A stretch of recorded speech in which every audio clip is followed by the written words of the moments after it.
Hello and welcome everyone to the UFC Fight Night Whittaker vs. Till Virtual Media Day.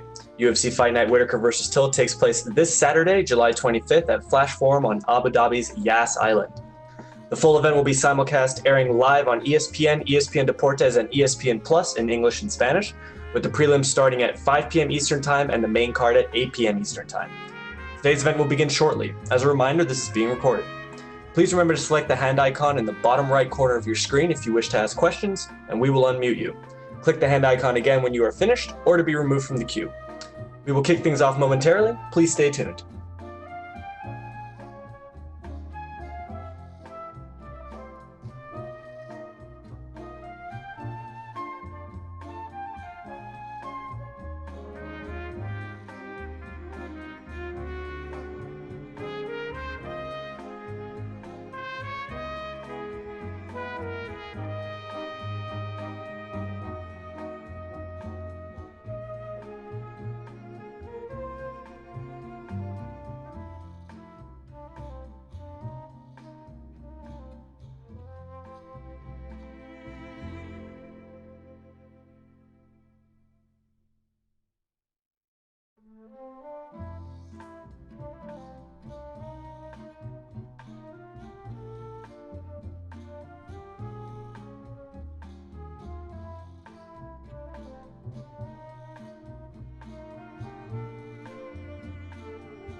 And we will be kicking things off with former UFC light heavyweight champion Mauricio Shogun Rua.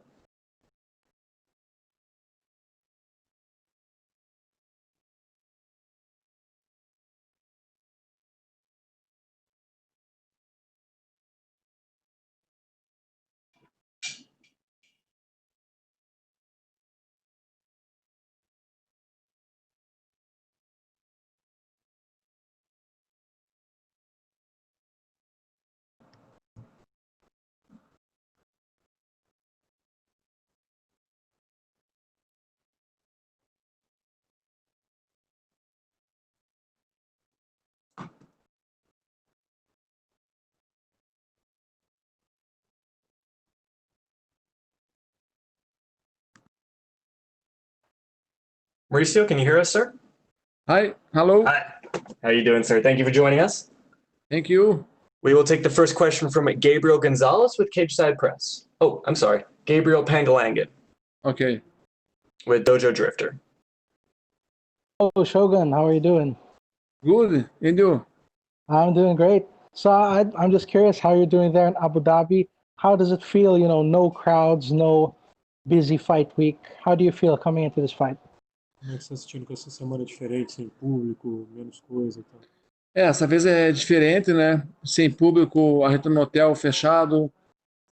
Mas é uma coisa que eu quis muito, então estou muito feliz, mesmo passando por essas adversidades. Well, this time is very different. There is no crowd, and we're locked in a hotel room and all of that. So it's a different environment for sure. But I'm happy to be here. I'm very motivated because this is something I wanted. I wanted to fight. So it's been a good experience. Yes, and your opponent this weekend is someone very familiar. You fought him. This is the third time you'll be fighting him. What are your thoughts on fighting Nogueira for the third time? Eu acho que lutar com o Rogério pela terceira vez, o cara que você conhece muito. I'm very happy for this fight. I know Rogério wanted this fight, and this is motivation for me. I'm very happy for this fight. I want this fight, and I'm very happy. Yes, and of course you've been fighting for a long time already. You've been the champion. Do you see yourself fighting for much longer in the UFC? How far do you see yourself going? Você já está no UFC há muito tempo, campeão, etc e tal, com uma carreira longa. Você se vê lutando por muito tempo ainda? Quanto mais tempo você se vê lutando? No, my idea is 2 or 3 more fights, and I finish my career. Wow. And then what keeps you motivated now? You've been through so many wars. What keeps you motivated to keep fighting? O que te motiva? My family, my fans, my daughters, my team, and I have a dream for my next fight win. This is my motivation. All right. Well, best of luck this week, and Shogun will be tuning in. Thank you. Thank you. Thank you. And we will take the next question from Jay Anderson with Cageside Press. Thanks very much. And Shogun, first of all, welcome back. I know you said you want 2 or 3 more fights and maybe then retire. I heard you promised your wife only 2 more. So is that being broken? I broke it, but now it's real. Now 2 or 3 fights I stop. Long time ago, I say for my wife, we want 2 more fights. I fight 15, 16 fights, but now I want 2 or 3 more. All right. Since you already have 2 wins over Nogueira, was there any hesitation on taking this fight? Já que você já tem 2 vitórias sobre o Rogério, teve alguma hesitação em aceitar essa luta? No, I accepted this fight because I know Rogério wanted this fight, and he touched Dana White for this fight, and UFC touched for my manager, and for this motive, I wanted this fight too because I have a motivation for fighting Rogério. And how disappointing was the draw with Paul Craig? Because some people had you winning that fight. Quão desapontador foi o empate com o Paul Craig, já que muita gente marcou a vitória para você? Eu fiquei muito triste com o resultado. Todo mundo viu que eu venci, Mas, infelizmente, não está no nosso controle isso, né? Mas, realmente, a gente perde muito com isso, né? Com um juiz errando, né? Well, I got very sad with the result. Everybody saw that I won the fight, but it's not under our control. Unfortunately, we lose a lot with a decision like that. It has an impact, but yeah, I mean, what can we do? It's not on our control, and it was upsetting. And last one for me, with your last couple of fights, is there any goal? Do you want it to be about legacy? Are you hoping to maybe get a late career title shot? What's the goal for these last few fights? Qual o seu objetivo para essas últimas lutas? É deixar alguma coisa a mais, alguma luta que importe o legado, ter uma disputa de cinturão, lutar contra alguém específico? O que você pretende com essas últimas lutas? No, for me, for my lost fighters, my lost fights is win. But for more important for me is 100% with me in fight. Não me cobro o resultado, eu acho que o mais importante é o melhor. Well, I don't really pressure myself on a result for my last fights or anything like that. The only thing I want is to be able to give my best. That's all. All right, well, welcome back again. Looking forward to the fights this weekend. Thank you. Thank you. And we will take our next set of questions from Andrew Whitelaw with Whitelaw Sport. Brought up with this fight, with you guys having fought twice before, how do you look back now on your time in Pride and those great matchups and how important they were? Hoje em dia, como que você olha para trás daquela época do Pride tua e aquelas grandes lutas que aconteceram no Pride que você fez e como que você se lembra dessa época? Eu fico muito feliz quando olho para trás na minha carreira, minhas lutas. Sou um cara realizado e tenho certeza que Deus me ama muito e me abençoou muito. Então, eu só tenho orgulho da minha carreira. Well, when I look back at those times and those fights, I get very happy because I really feel I'm a very blessed guy. God for sure loves me and has blessed me with so many great times and great journeys. So I only get happy and have joy when I look back and remember my career and those old days. Do you feel you've had a little bit more time to reflect recently? With the lockdowns and everything, have you had a chance to look back on your career? I mean, you fought really a who's who, so many legends of the game. How much does that mean to you? Você acha que agora com a pandemia, o lockdown e tudo ficando em casa, você teve mais chance de pensar no passado, refletir, porque você teve uma carreira incrível, lutou com os melhores do mundo? Você acha que você refletiu, pensou mais no passado com esse tempo de pandemia? O que você pensa disso tudo? Em relação ao quê? Só a tua carreira, se o fato de você ter ficado em casa, por causa da pandemia, te fez pensar Não, mais acho que no não, passado? porque a minha rotina foi igual. Eu mantive treinando normal com a minha família.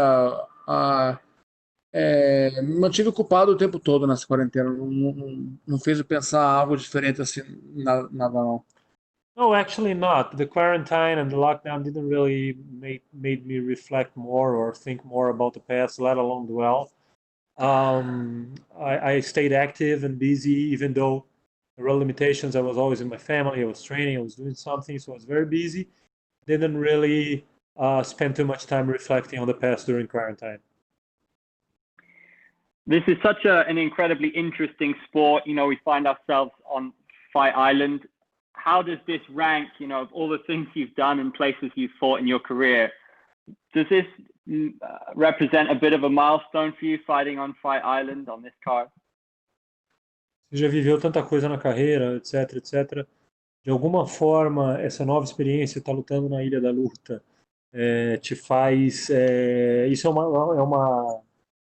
uma grande coisa na tua carreira? É um momento épico que você lembra? Tipo assim, porra, eu tô lutando na Ilha da Luta, uma coisa especial ou não? Como que você Não, tá acho sentindo que isso? isso vai ficar gravado para sempre na minha memória, né? Ter lutado na pandemia, na ilha, não sei o quê. Então, acho que com certeza isso vai ficar marcado. E poucas pessoas lutaram na quarentena, né? Então, vai ficar marcado para mim isso com certeza. Well, yeah, I think for sure this is going to be something I'll remember. It's an opportunity, a different opportunity that very few people had or will have to have fought on the quarantine, and here in the island and all that. So it's a new experience, and it's something I'll remember, and for sure it's going to be on my memory forever. And finally, of the old school rule sets, I mentioned Pride earlier, soccer kicks, all that. Is there anything you missed? Anything you'd bring back? Eu mencionei o Pride anteriormente, pensando nas regras antigas dos velhos tempos. Tem alguma regra que você traria de volta, se você pudesse? Com certeza, se eu pudesse, as do Pride, né? Com pisão e tiro de meta.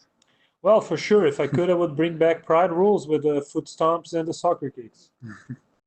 Amazing. Thank you, mate. Thank you. And we will take our next questions from Augusto Nias-Gay with Somos MMA. Hi, Shogun. How are you? Good, and you? Fine, thank you. My first question is, it's always hard to fight against someone who already knows you, and you two have already fought twice. So how do you prepare this fight? Is it special? For this fight, Nogueira have your game in the box, very good box. Ele é canhoto. Southpaw. He's southpaw. It is very difficult. And but I train a lot for Rogério, for São Paulo, for he's very good boxing. I train everything. Okay, and how did the pandemic situation affect your preparation, if it affected? Como é que a situação da pandemia afetou a sua preparação? Se afetou. Então, in my city, my camp for my city, Maringá, and Maringá don't have the quarantena, and I train normal for my team, for my sparrings, everything. I prepared in my city, my hometown of Maringá, and over there we didn't have a lockdown or a strict quarantine, so it didn't really affect much. I could prepare normally with my team. Okay, and finally, for me, what is the thing that surprised you the most in this fight island?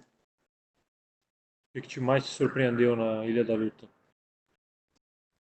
Eu acho que a estrutura que o Cheque deixou pra gente, eu acho, de avião fretado, de hotel, resort, o pessoal arrumando os quartos, eu acho que realmente foi uma estrutura muito boa e um país que está numa quarentena, eu acho que fiquei impressionado com tudo isso. Well, what impressed me the most is the structure that the UFC and the sheiks here left to us. It's really impressive, from the charter flights to the safe zone, the hotels, and all the cleaning and the testing was really impressive. Especially it's a country that is on quarantine, taking it very seriously, and to pull off all this structure here for us, it's amazing. Okay, thank you very much, and good luck for the fight. Thank you. And we will take our last set of questions from Damon Martin with MMA Fighting. Hey, Shogun, leading into this fight, Rogério has said this will be his retirement fight. What does it mean to you to be the final fight of his career? Win, lose, or draw, this will be his last one. Significa saber que essa é a última luta dele, você vai ser o último lutador que ele vai enfrentar, ganhando, perdendo, empatando, ele não vai lutar mais. I'm very happy for this. Nogueira is the legend in the sport, and I am your last fight. Yes. I am his last fight. I'm very happy, and Nogueira, he's good fighter and good person. He's the legend. You have 2 wins over him, and obviously 2 great wars. What would be the perfect way to end this one? Would you like to knock him out? Would you like to finish this off with a big finish, or kind of what is your ideal fight? I hope you win, whatever way, for points, for submission, for knockout, or whatever. I'm very happy for win this fight again. And last question, Shogun, you mentioned 2 or 3 fights left in your career. You fought everybody, but in a perfect world, what do those 2 or 3 fights look like for you? Are there certain fighters or opponents that you'd like to get before your career is over? Kind of like Rogério wanted one more with you. What would be your ideal scenario for your last 2 or 3 fights? do mundo e tal? Tem alguma luta, alguma coisa que você queira para essas últimas lutas da carreira? O Rogério queria lutar com você, por exemplo. Tem alguém que você queira, alguma coisa? No, my focus in Rogério now, and after my fight, I talk to my manager and I see my next walk. But now, only focus in Rogério. Thank you, Shogun. Thank you. Thank you, Mauricio. Those are all the questions we had for you, sir. Thank you. Thank you. Eu fecho aqui.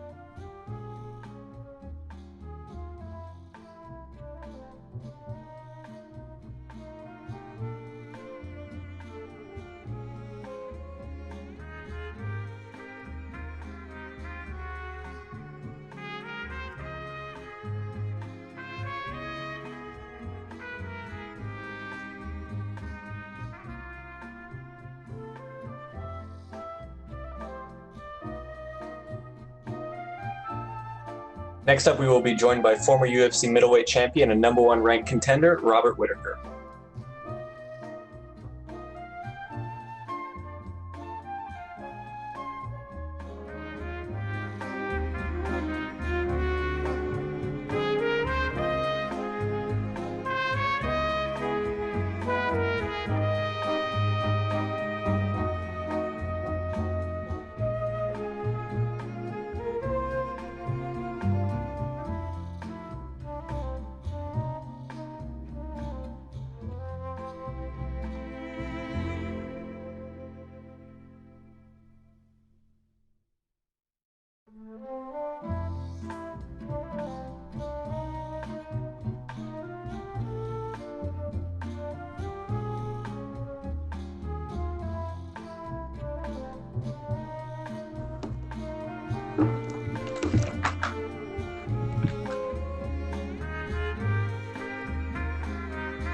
We are now joined by former UFC middleweight champion and #1 ranked contender, Robert Whittaker. Robert, thank you for the time today, sir.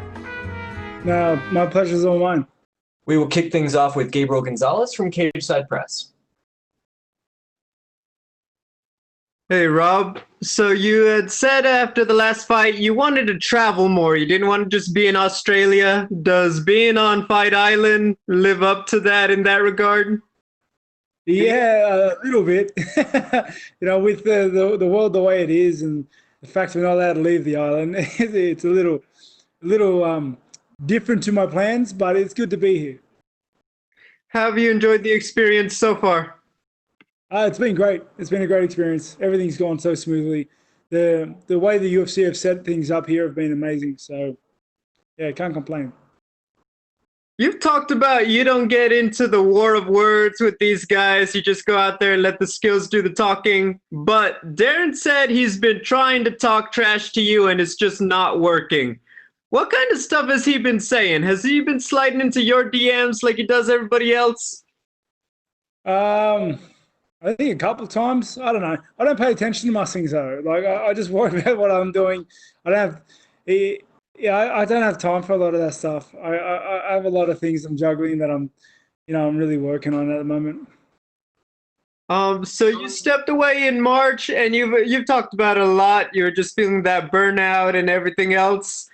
Now that you're back on the track and you're obviously a top contender, you know everything that goes into being the champion and the pressure and the attention. Just very bluntly, do you still want the belt like you did before, knowing how much stress and everything else comes with it? Honestly, nothing's changed with my hunger to fight. My hunger to fight before was the exact same as it is now. The belt was always just a consequence of winning, and I want to win. I want to fight. I guess I would say it this way. Robert Whittaker becomes the champion again. Would you do anything different in terms of just, I guess, how you conduct yourself and just take care of yourself mentally, in terms of dealing with everything that comes with being the champ? Yeah, I'm sure to have learned a thing or two. It's yeah, I would hope so. But that's neither here nor there. My biggest concern is just trying to topple Darren Till. Last one. Can we get your prediction for Adesanya versus Paulo Costa? No idea. I think Adesanya has the skill set necessary to beat him, but Costa's dangerous. He's very dangerous, in a lot of different aspects. Got to wait and see. Thanks, Rob. And we will take the next questions from Jordan Wahlberger with The Horn. Hey, Robert, how are you? Good, mate. How are you?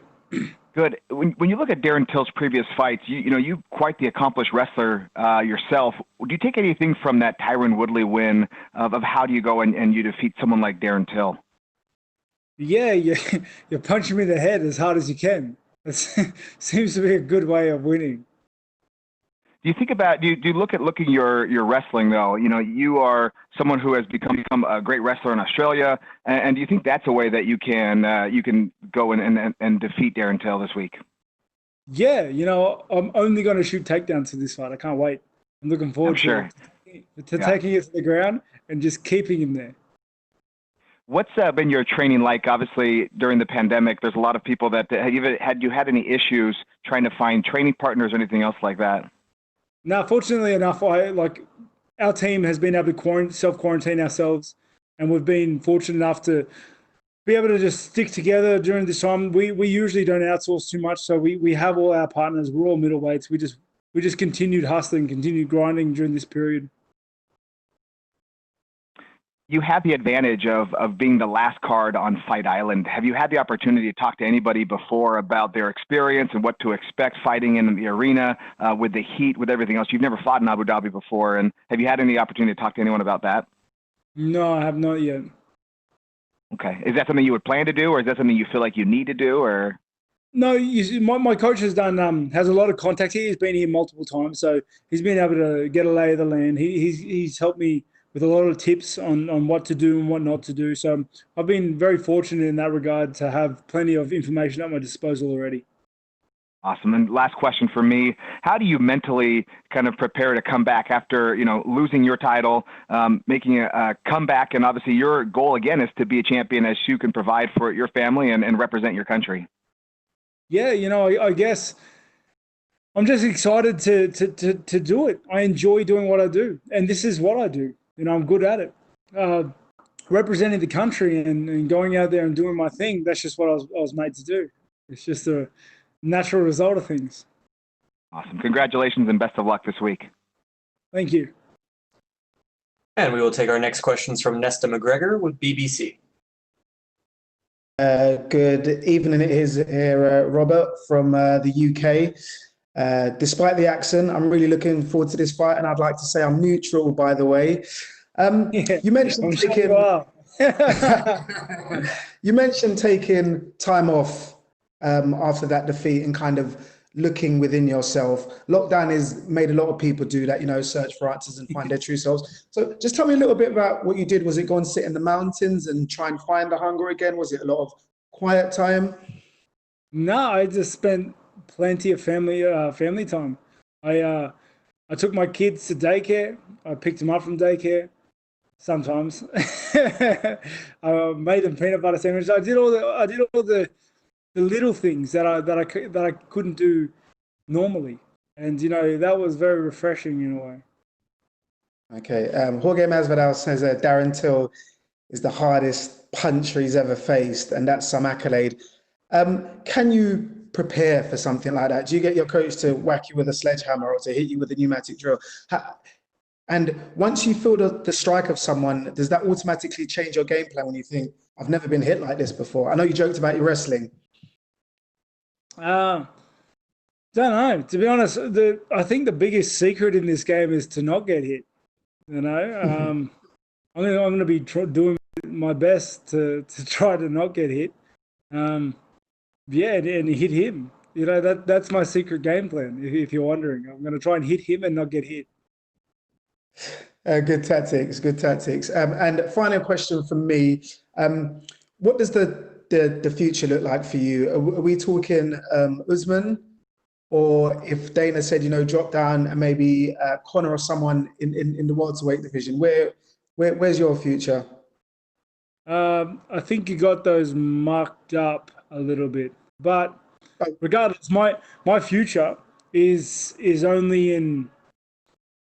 It's just focusing on Darren Till, and then once I get through with him, I'm going to get back to the board, help some of the lads prepare for the next fights, try to get a fight lined up around the same time, and just get back to work. But right now, my biggest thing and biggest concern is just making weight, eating some good food, and then doing my job. No worries, and you're right. Yes, I did get the weight classes mixed up. Listen, I'm a neutral. Good luck. I want to see it go all the way. I want, all 25 minutes. Good luck, man. Thank you. And we will take our next questions from Julian Kiewicz with Independent Media. Can you hear me? Yo. Just in a sense, I know you basically came across as basically nonchalant about the whole title and all those celebrations around it. Deep down, would you actually feel that you would like to get that rematch with Izzy? In a sense, would you want him to take that victory over Costa? Is it something that you'd like to get back from him specifically? Yeah, I don't know about his fight and what's going on in the immediate future, but at one point in time, I'd love to run that back just as a competitor, as a fighter. I don't like knowing the fact that I lost to someone in combat. That to me is terrible. So I'd like to get that back someday, whether it's for the belt or not. Cool. And then also you spoke about making some peanut butter sandwiches for your kids also now. Do you feel that even despite lockdown, your preparation mentally was better now in this pandemic than what was before your previous fight, spending more time with your family and just focusing on the more important things? 100%. I think there's a silver lining to everything. And honestly, I've loved the way I've prepared for this. I'm much happier in the gym. I'm much happier outside of the gym. I'm just happy as Larry. I'm looking forward to getting in there and just getting to work. God bless and all the best with you, brother. Thank you, man. I appreciate that. Cheers. And we will take the next questions from Alistair Bishop with MMA Republic. Rob, how are you, sir? Good, mate. How are you? Fantastic. Thank you. Rob, my first question for you is how do you decide on how much time is spent on fight week and how much is spent on gaming? Mate, I haven't stopped playing video games. Like, this is the first time I've left my room in days. Yeah. Is it a matter that you have to decide on when's gaming time and when's training time? No, there's no training time. Like the work's been done. I'm just making weight right now and then doing whatever the UFC asks me and then punching on Sunday. Fantastic. I just want to talk about your little rejuvenation period. Do you think going 50 minutes with someone like Yoel Romero kind of puts you in a position where you really need to take a bit of time off? Yeah. I don't want to give all the credit for having a break. That guy. That's too much credit for him. He's a terrible fight, by the way. Like he's a hard guy to fight on the best of days. But no, I think honestly the reason for my break was a culmination of the last 5 years. A lot of things have changed. Who I was 5 years ago isn't who I am today. My life has changed in multiple ways. I have 3 more kids than I had then. And I just don't think I let myself acclimatize to it all. Okay. I just want to talk about the rise of the talent from Australia and New Zealand. It seems we were seeing a big surge in from that region. What do you think is behind that sort of success in the rise of guys like yourself and Volkanovski and Adesanya and so on? Mate, we've always been good at combat sports down here. It's just I think it just took us a little longer to get our feet in the door. But once they're in there, like what we're in now, and we're having a lot of success, and the talent is only growing down here. So, I think the future for MMA and combat sports in general down this is only getting better. With the win, obviously not looking past Darren Till, we know you have a tough assignment coming up. Where do you think that puts you in the division if you can stamp a win over Darren Till? I haven't even thought about it. I can't give an answer for that. I want to fight Darren and just eat some good food, go back to my family. Fantastic. We wish you all the best, man. Thank you so much. Thank you. And we will take our next questions from Louise Green with MMA Crazy. Hi, Rob. Of course, you had some light-hearted banter with Darren Till on social media on the run-up to this fight.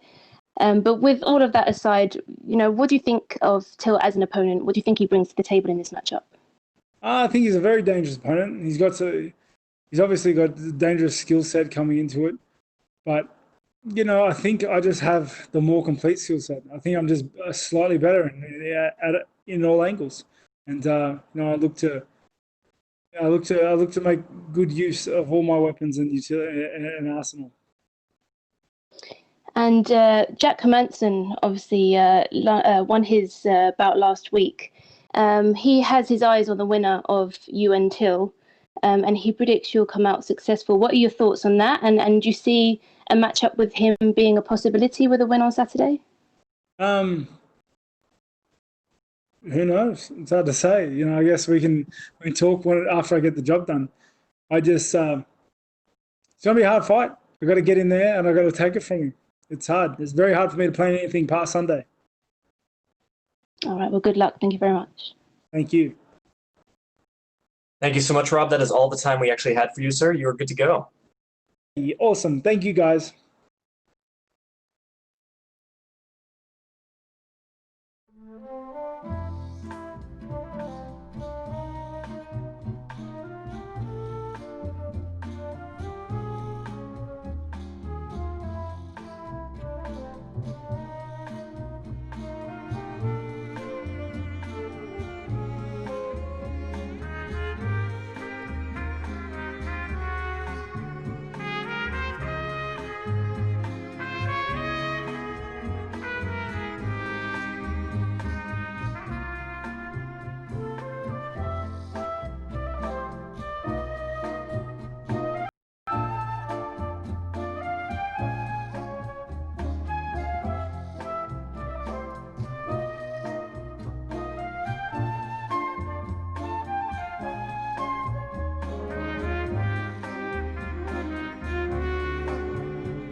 Joining us next will be UFC light heavyweight Antonio Rogerio Nogueira.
We now welcome UFC light heavyweight Antonio Rogerio Nogueira.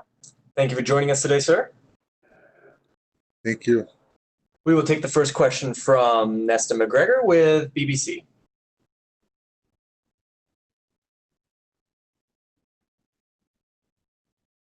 Next up, please go ahead. Oops. Oh, my mistake. Okay, we will take our first question from Jay Anderson with Cage Side Press.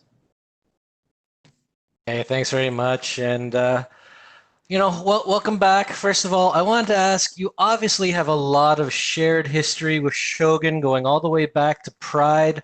Why was it important to you to get this third fight with him in particular? Yeah, we made for me the best fight in my career, in 2005 in Pride. So we have a good game, me and Shogun. We made a good fight. He's very aggressive. He have a big knockout power. I think I have two. It's gonna be a good fight. We have a lot of chance to be watching the each other game. Since 2005. And what would a win over Shogun this Saturday mean to you? Yeah, for me, means a lot. Means a lot. Because I think we made the best fight in my career, in 2005, and I think in 2015 I didn't lost. When I won the first round, I think was for 2 points. I think the fight is supposed to be a draw. So that time I came hungry to win. There's been a lot of talk about retirement, about this being your last fight. Is this your last fight, or is there any way that you say, okay, one more? Última luta, você ainda vai pensar em fazer mais I think gonna be the last one. I think it's a good time to retire. I'm 44 years old. Is there a new generation come now? I think it's a good time to retire. And of course, you and your brother were a huge part of Pride, a huge part of the sport. But what do you want people to remember you for? Você e o Rodrigo foram grande parte do esporte do Pride. O que você quer que as pessoas lembrem? I think was a good master. We in the sport since I'm Pride time. So now is like a third generation, and me, Rodrigo, and Anderson Silva, the first one. Then the second one, Jose Aldo. Now is the third one, the generation, the Brazilian fighter. So I'm still there. I still fight. I still with a heavy hands. Now I think the people I'm gonna try to put the people to remember was a good box. When you talk about that new generation, that third generation of fighter, what advice would you give to those who are starting out and coming up now? Falou dessa terceira geração, o que você pode dizer para essa nova geração chegando? I can tell them training hard old style, like before. Still training hard, still believe in your dream, not something like that. And last one for me, in terms of memories, special moments for your career, what was the most special moment for you? Qual foi o melhor momento para você? I think when I fought in Japan, in Pride, 2005, 2004, 2003, was a good time. Was the best shape in my life. And when I debuted in UFC, 2009, 2010, was a good time. I made a good fights there in Japan and in UFC too. All right. Well, thanks very much for the time. Best of luck this weekend. Congratulations. Thank you. Thank you. We will take our next questions from Manabu Takashima with MMA Planet.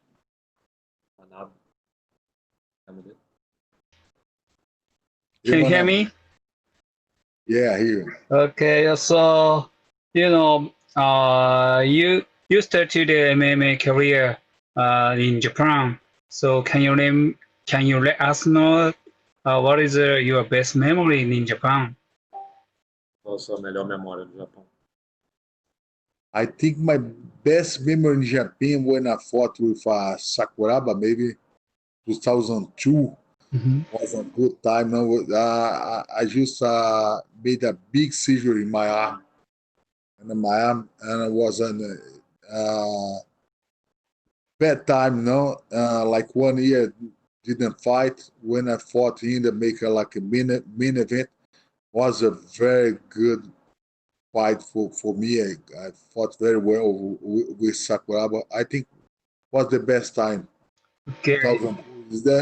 Just at the beginning of my career, and I had a chance to fight and with the big name guy, and the dangerous guy. Okay, and also, you will fight in Shogun as a last fight, not in Brazil. You have to fight in Fight Islands.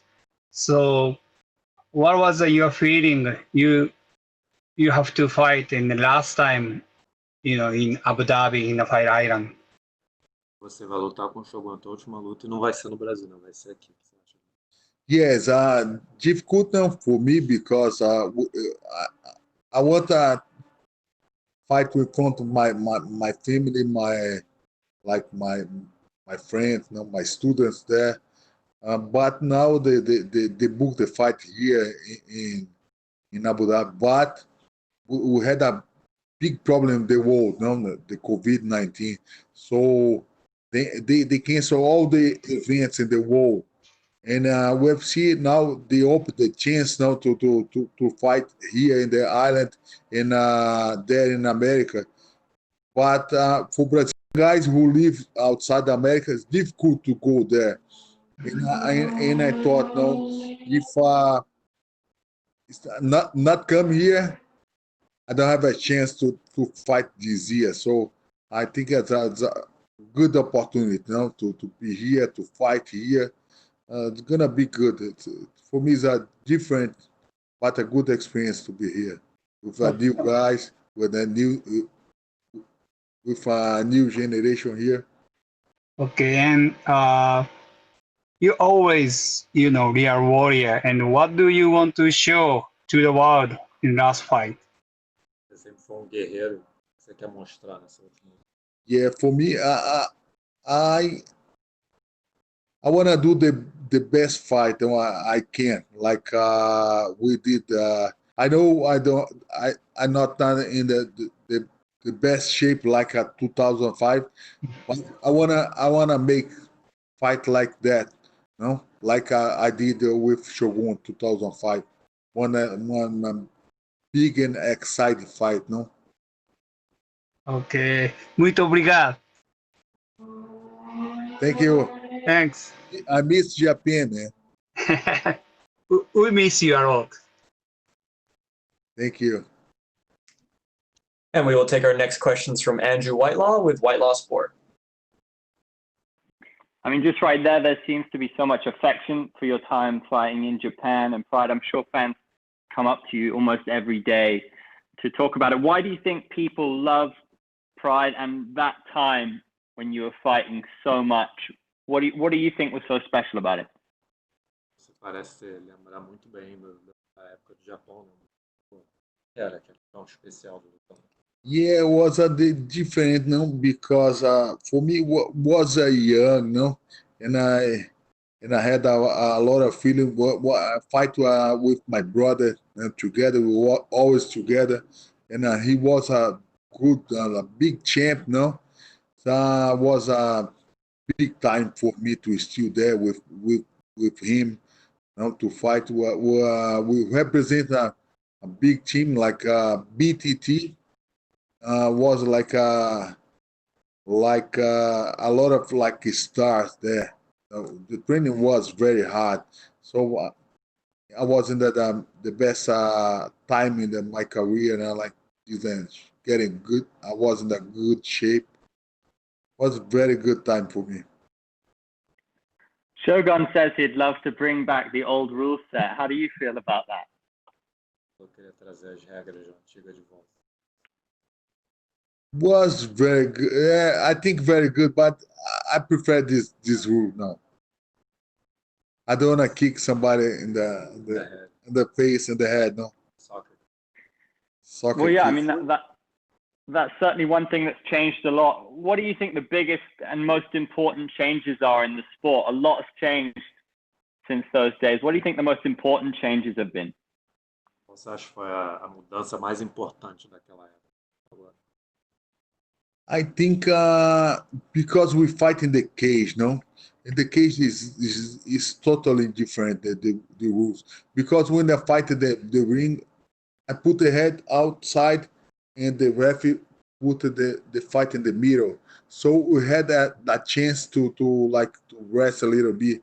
And the cage, we doesn't have chance to rest, no? If you in the cage, you fall in the ground, and the guy put you against the cage and hit hard, so you don't have time to breathe now to rest. So I think in UFC you have to be like more athlete. I think so. The guys are like have to make a lot of condition train now. They have to train wrestling too. I think.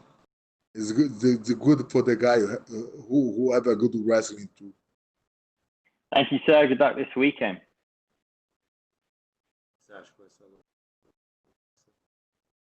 I'm gonna try to follow the knockout for this time. Yeah, I trust in my hand. For my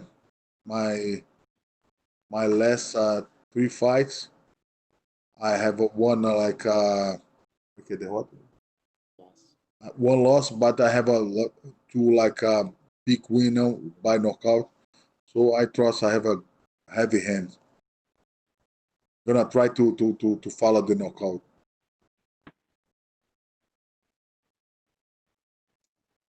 And we will take our Nice next one. question. Thank you, mate. Oh, sorry, Andrew. Thank you, mate. Cheers. And we will take our next question from Augusto Nies-Gay with Somo MMA. Hi, Rogerio. How are you? I'm fine. How are you? Fine, thank you. My first question is: how special is for you to close your career in this fight island that is also very special? É especial para você encerrar a carreira aqui no. Yeah, it's a different experience for me, to be here in we have a gym here close by here in Dubai. So we have a lot of students here in Dubai. So I came here like twice a year from Brazil, but I think gonna be very good experience now to fight here against a big opponent like a Shogun. And which kind of fight? How do you imagine the fight on the weekend? Which are going to be the keys for your victory? Como é que você imagina? Qual vai ser as chaves para a tua vitória?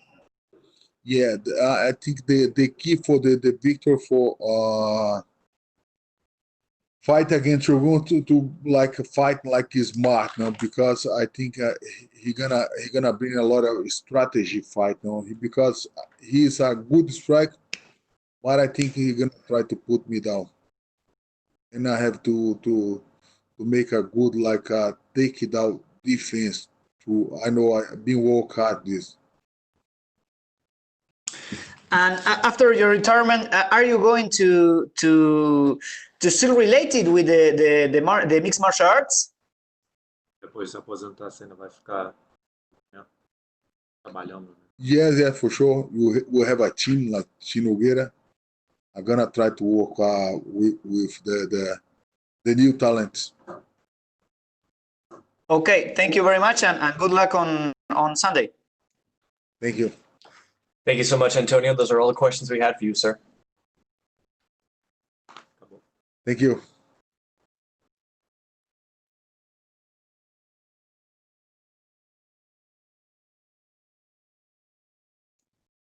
And next up, we will be joined by UFC welterweight Alex Cowboy Oliveira.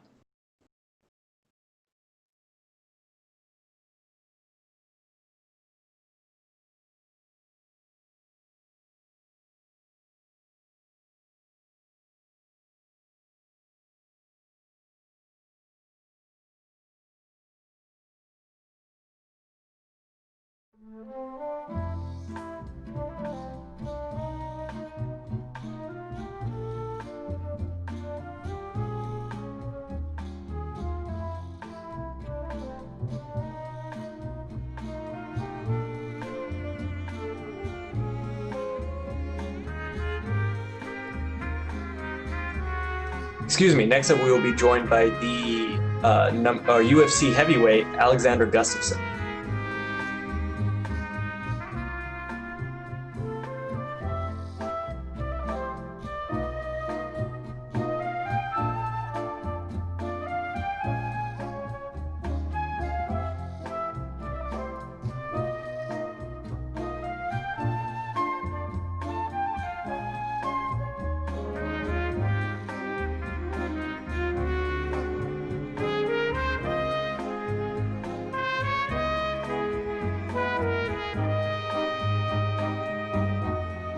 We are now joined by former UFC light heavyweight title challenger and making his UFC heavyweight debut, Alexander Gustafsson. Alex, thank you for the time today, sir.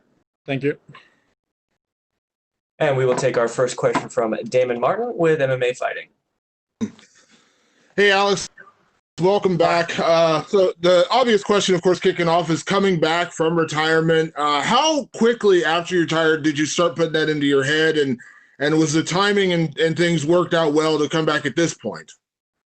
Yeah, after a month or two at home.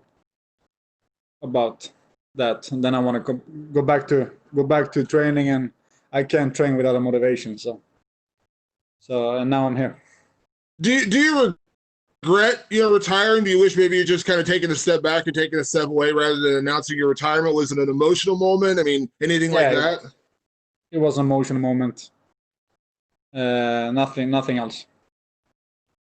You're coming back as a heavyweight, which was an interesting move. Was that something you planned, or was it just about this opportunity with this particular fight?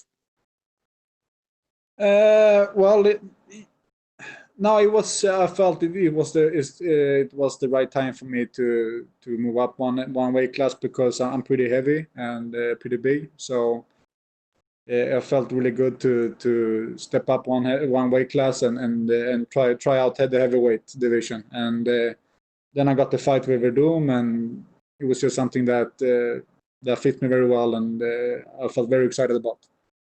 Do you feel like this is a permanent move, or is this a test? See how this fight goes and go from there? Yeah, a little bit. I see I challenge myself and see how it goes.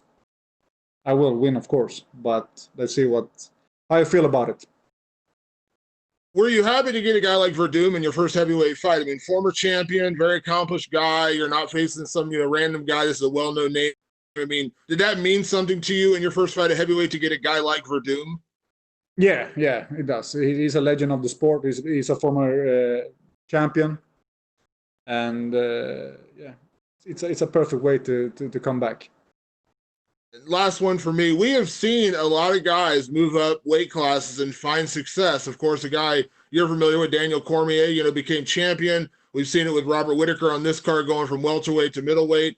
I don't know how rough the weight cut was for you to 205, but do you feel like this is a chance to, do some really great things in this weight class if all goes well? Because we've seen that success out of a lot of guys.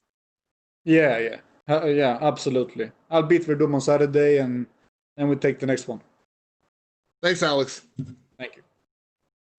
And we will take our next questions from Gabriel Pangalangan with Dojo Drifter.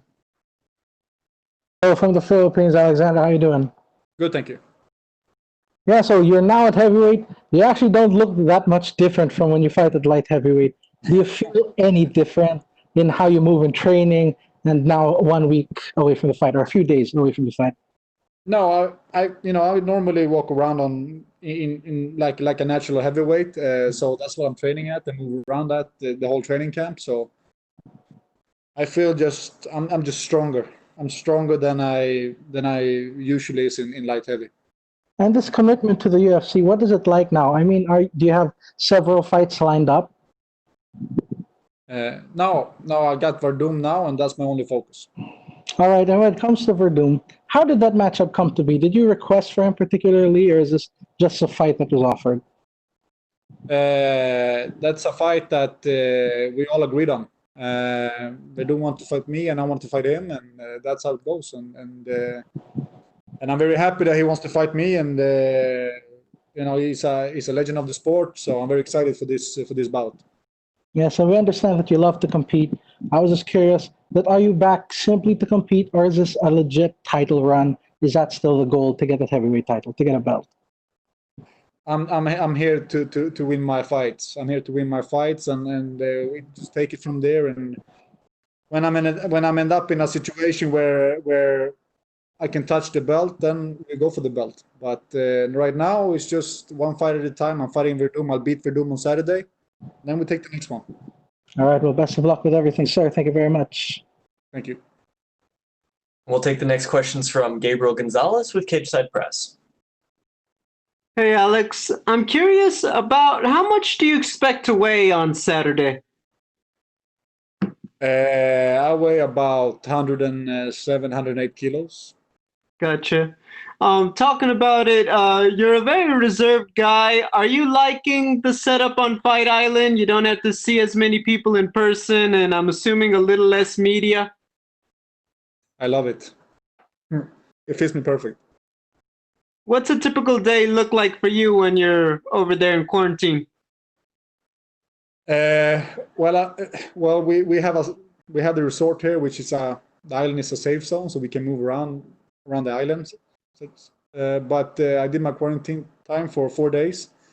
It was I understand we have to do it, so I did it. But it wasn't the funnest thing I've done in my life. But now we're here and we have this island we can move around in, and it's good. It's perfect. They take care of us. We have everything here, training facilities, food.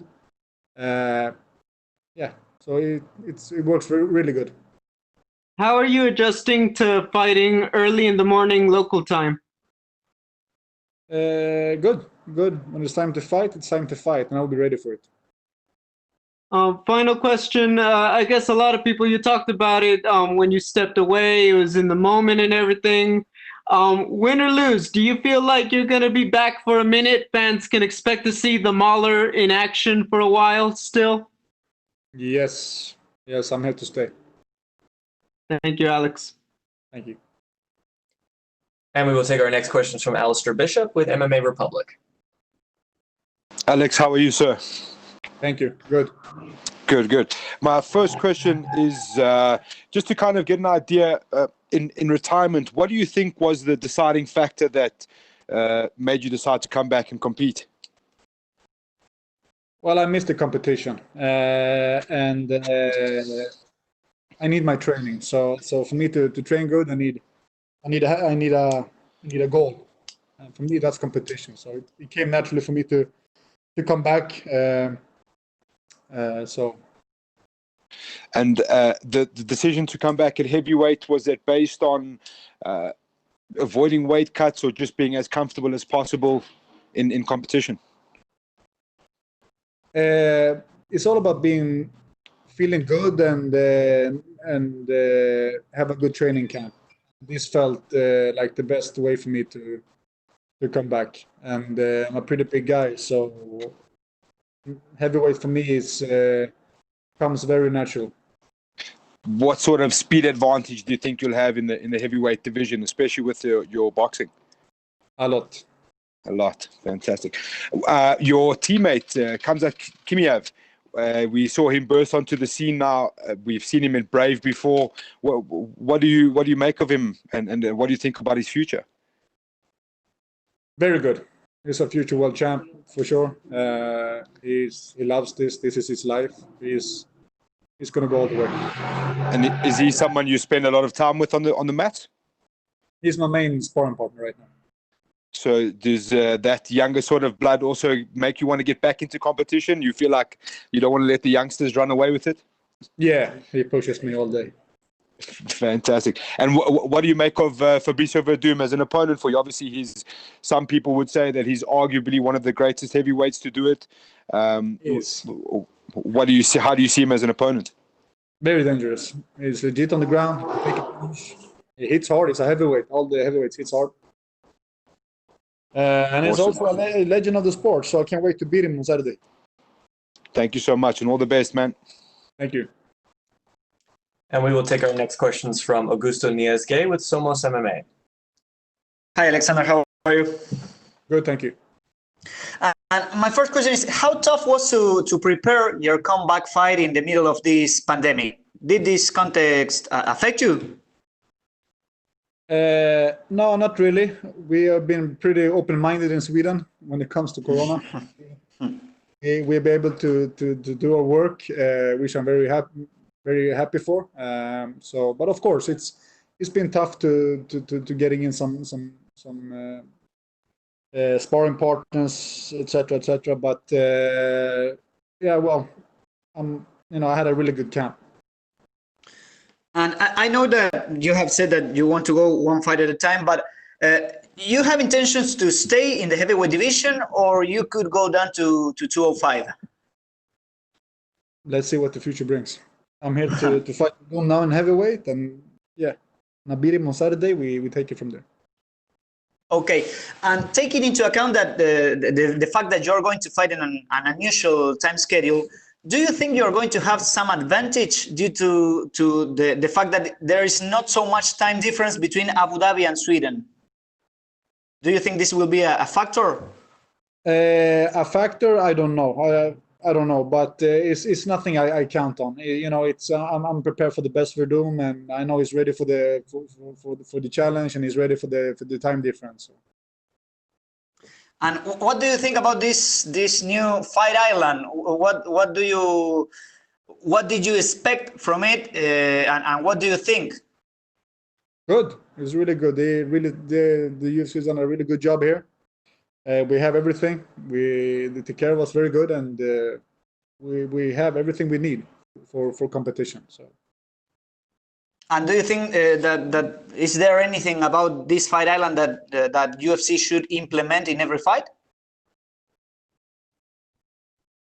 Well, it's not that much of a different than it is a regular fight week. So they managed to do it really good. Okay, thank you very much, and good luck on Sunday. Thank you. And we will take our last set of questions from Damon Martin with MMA Fighting.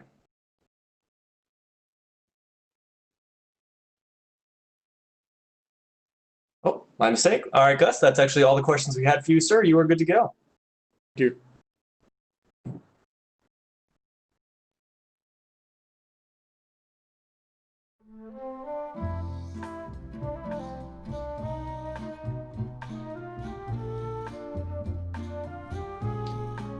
And next up, we will welcome UFC welterweight Alex Cowboy Oliveira.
We now welcome UFC welterweight Alex Oliveira. Alex, thank you for the time today, sir.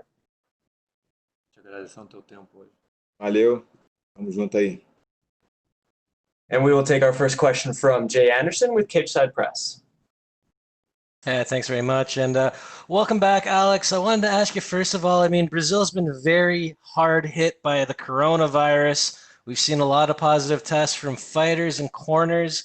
How worried were you about that, and how did it affect your camp? O Brasil não está nada bem com o coronavírus, né? Os atletas, corners e tal, deram positivo. Como é que isso te afetou no teu camp?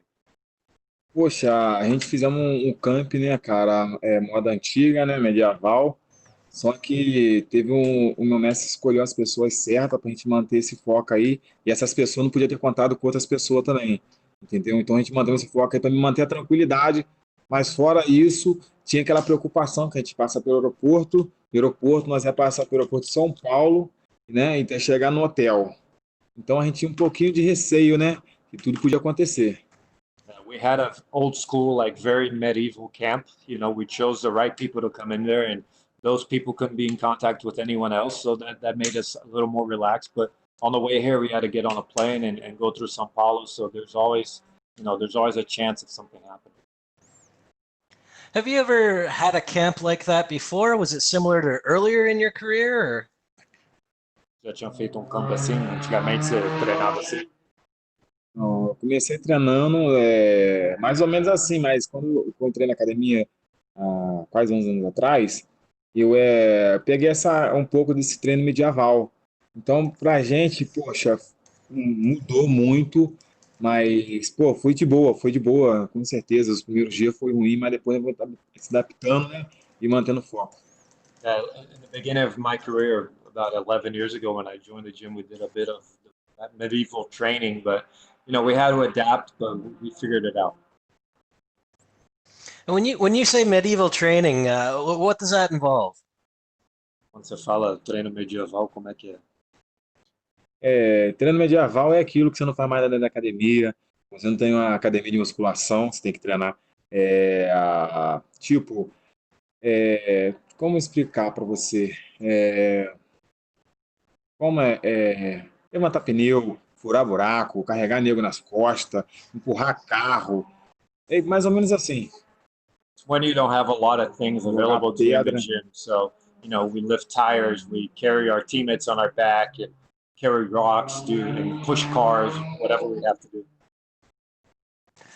All right. Now, one of the interesting twists in this fight is that you're going to be fighting early in the morning. Are you doing anything in particular to prepare for that, changing your sleep schedule?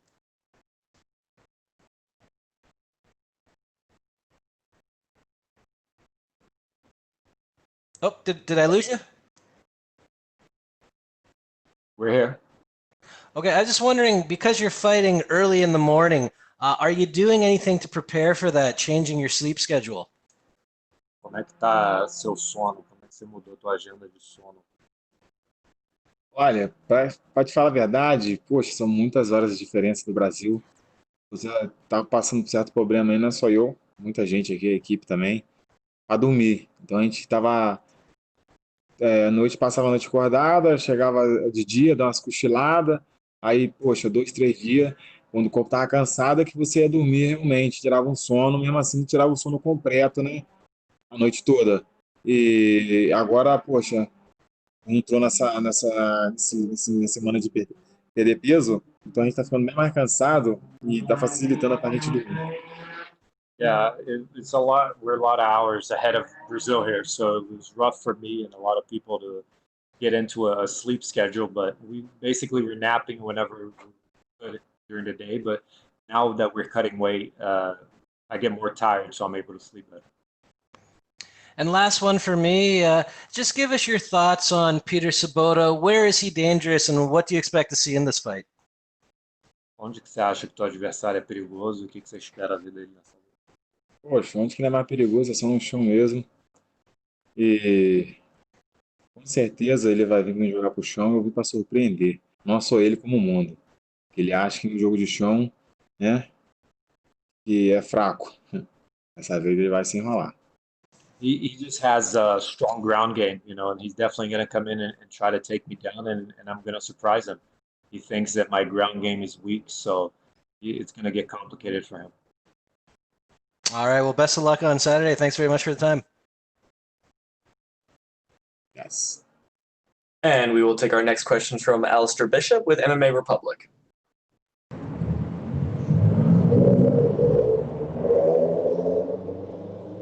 Alistair, you've been unmuted, sir. Please go ahead.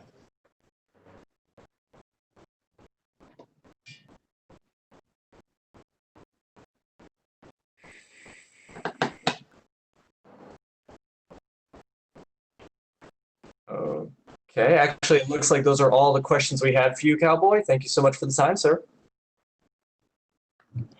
Thank you. Yeah.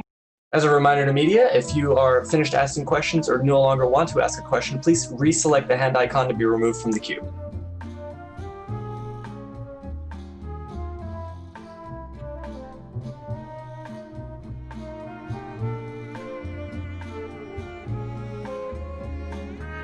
Next up, we will be joined by Peter Sobotta, the UFC welterweight.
We now welcome UFC welterweight Peter Sobotta. Peter, thank you for the time, sir. Good to be here. We will take the first question from Gabriel Gonzalez with Cageside Press. Hello, Peter. Hi. The obvious question, how's the Fight Island experience been for you so far? The experience was very good. We are treated like kings. I feel like $1 million. And it's just great to be here and great to have a possibility to finally keep going. I mean, you look to be in good spirits. Can you describe what a typical day is like for you, being in quarantine over there, and just how it works? You know, the quarantine time is over. We had to spend like 4 days inside the room. That was a little bit like sitting in jail, sitting in prison. But now we are able to move around the island, and it's good. A typical day is not very different to any other fight week. You know, I'm training, I'm cutting weight, hanging out with my team. But here, I mean, the whole island is only for us, so we can move around everywhere. We are treated very good, so it's definitely a trip we will never forget. There have been 3 events on the island already. Has it made you more excited or more nervous to see everybody else go first, and now but you're on the last one? Oh, no, I'm not more excited. Like I watched some of the fights, not all of them. You know, trying to focus more on what I'm doing. Yeah, but just enjoying the experience. It's really great here. It's really great and a privilege to be able to to travel in these times, because most of the people have to sit at home, you know, and we can be here. We are able to fight, to do what we love to do. So it's great. What does Cowboy Oliveira bring to the table that makes him a dangerous opponent? I think he's a good fighter for sure. He's a wild guy, unorthodox. He's very explosive and fast, especially in the first round. So that's like probably the most dangerous round, the first round. Yeah, he's a wild guy, you know, and a little bit difficult to prepare for him. So I have to stay calm, have a cool head, open my eyes, see what's coming. And yeah, if my plan works out, I'm pretty confident and sure I can win this fight by finish. Thank you, Peter. Thank you. Thank you, Peter. That actually looks like all the questions we had for you, sir. Appreciate the time. Great. Thank you. See you guys. And next up, we will be joined by number 9 ranked UFC women's strawweight Marina Rodriguez.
We now welcome the number 9 ranked UFC women's strawweight in the world, Marina Rodriguez. Marina, thanks for joining us today. Thank you. We will take the first question from Jay Anderson with Cage Side Press. Excuse me. Thanks very much. And Marina, welcome back. I wanted to ask you first of all about your corner and this fight being pushed back. I do hope your cornerman's recovering well, by the way, but were you worried about this fight not happening at all? Nos deram notícia ali que o meu segundo corner deu positivo no teste. Ficamos um pouco apreensivos porque é o protocolo do UFC, né, não enviar a equipe, mas pô, graças aos esforços aí do UFC Brasil, junto com o pessoal de Las Vegas, meu manager, conseguimos adiar a luta. Meu corner tá bem, não tá sentindo nada. Teve e não teve o coisa, já tá o Covid, mas já tá bem. Yeah, my corner is pretty well. Like he didn't really have any symptoms. We were a bit surprised when he tested positive, but due to the protocol from the UFC, you know, they held us there, the hotel for a little extra time. But luckily, we were able to just change the date of the fight and not cancel it. They appreciate it for the work that UFC Brazil, the UFC, and my management was able to do to make sure that I didn't lose. Now, by most measures, you have something of an odd record in the UFC, but with 2 wins and 2 draws. How important is it for you to avoid the judges and make this a statement win?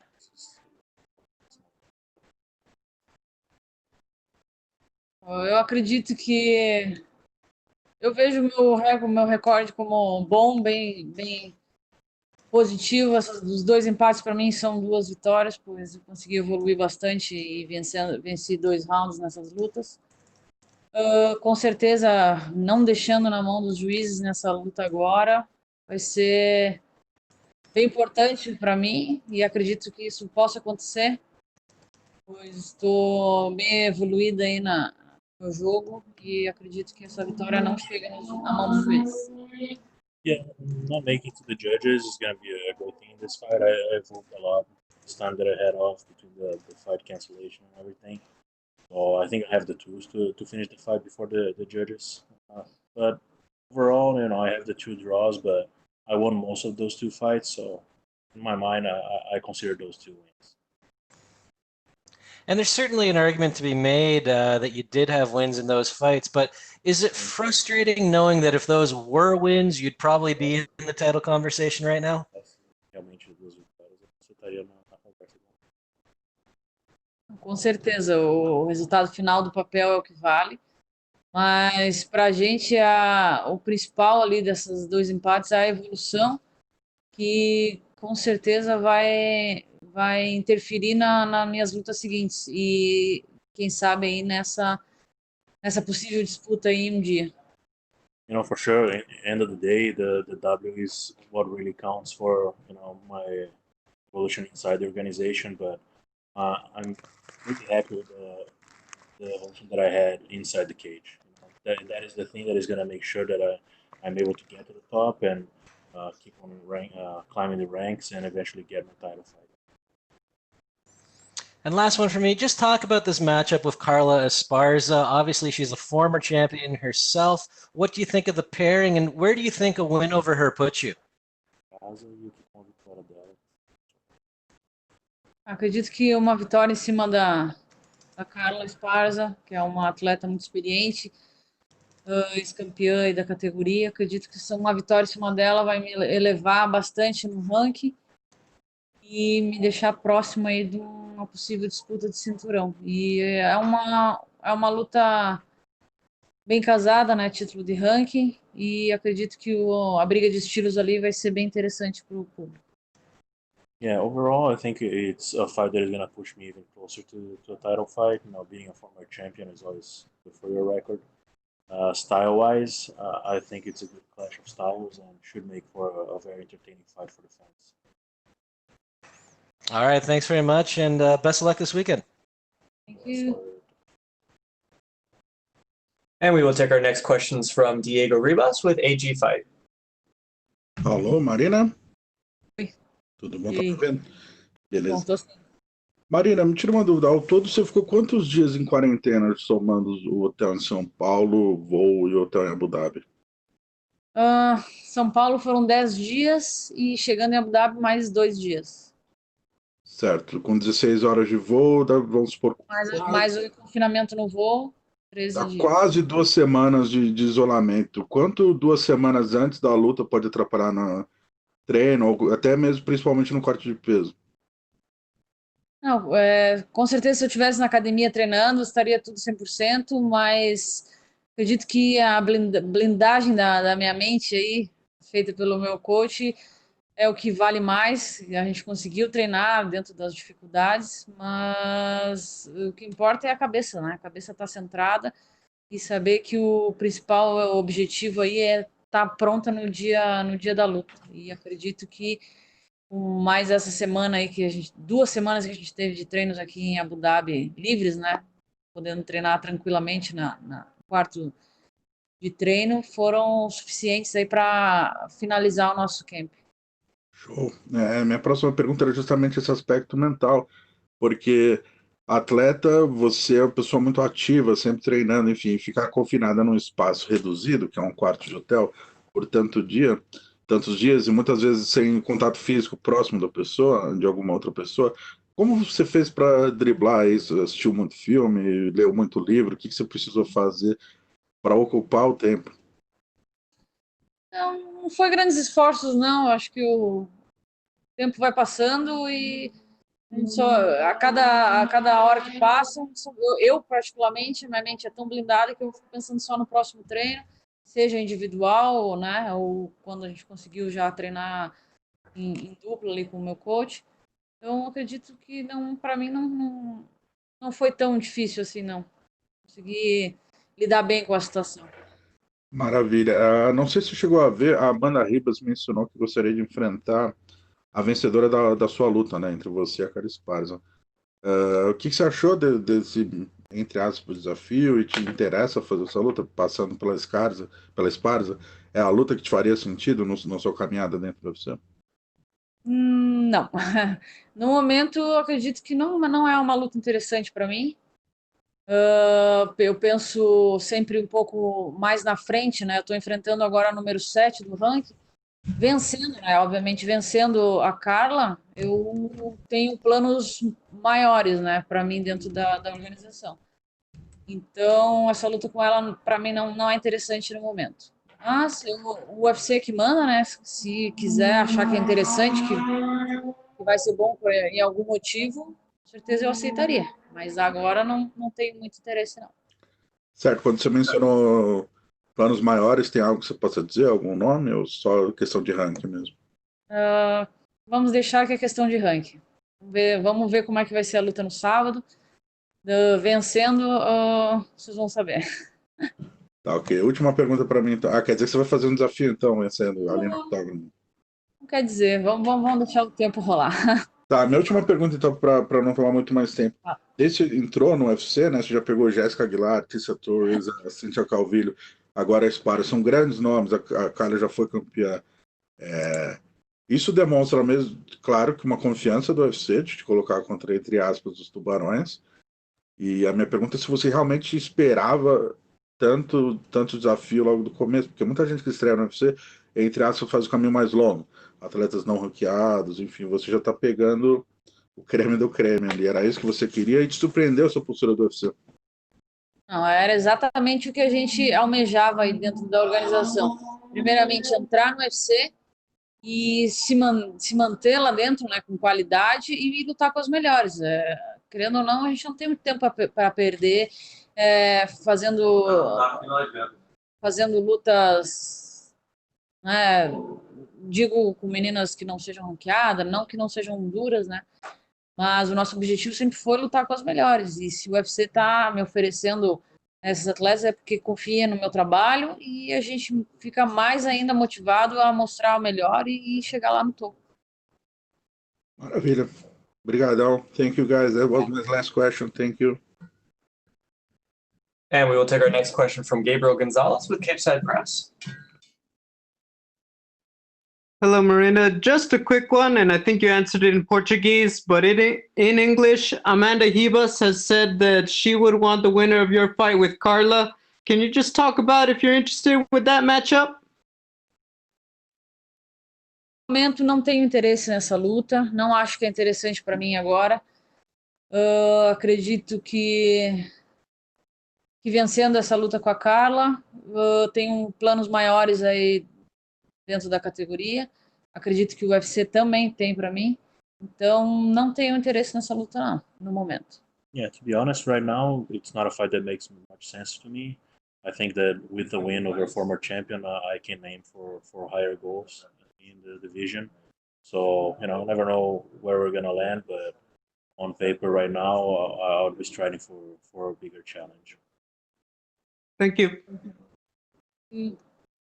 Thank you so much, Marina. Those are all the questions we had for you. Okay, thank you.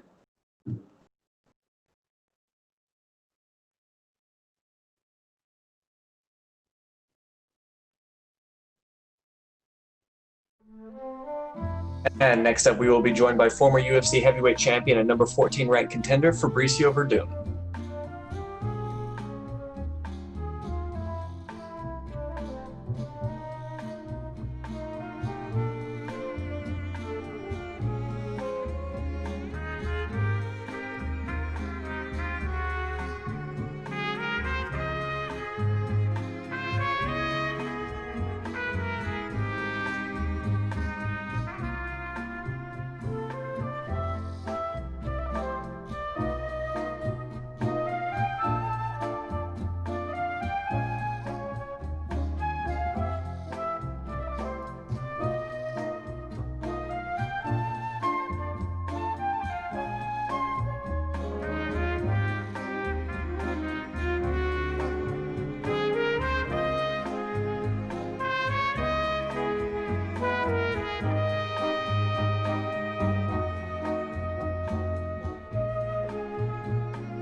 We now welcome former UFC heavyweight champion and number 14 ranked contender Fabricio Werdum. Fabricio, thanks for joining us, sir.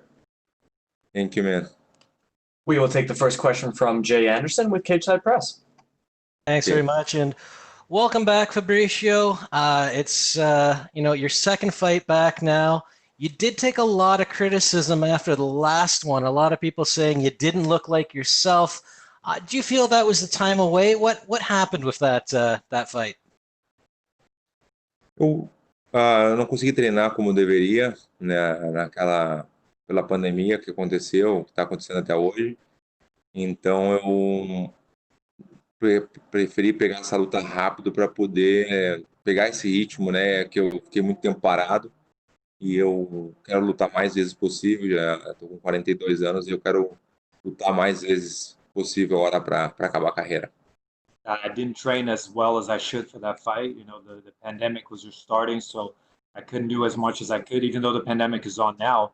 I just felt like I needed to take a fight and keep up my fighting pace. I'm 42 years old, so I want to fight as much as possible until the end. Eu nunca tive uma luta de não fazer nenhum sparring. Eu não fiz nenhum sparring, eu não podia fazer porque estava bem no centro da pandemia, então eu não consegui fazer um sparring. E eu sei que uma coisa que eu aprendi que treinar online não funciona. Yeah, I had never fought without sparring, and for that fight, I didn't spar at all. We were in the pandemic; we couldn't get people to go in there, and I learned that you can't do that online. Have you been able to get some sparring in for this one? Essa vez o treinamento foi muito completo. Eu realmente consegui fazer a sparring, a parte do jiu-jitsu, parte física que é muito importante, e o trabalho mental também que eu acredito que a combinação do corpo e a mente é muito importante. Yeah, we got a full camp now. We train jiu-jitsu, Muay Thai, everything, a physical part and a mental part. So we got a full camp.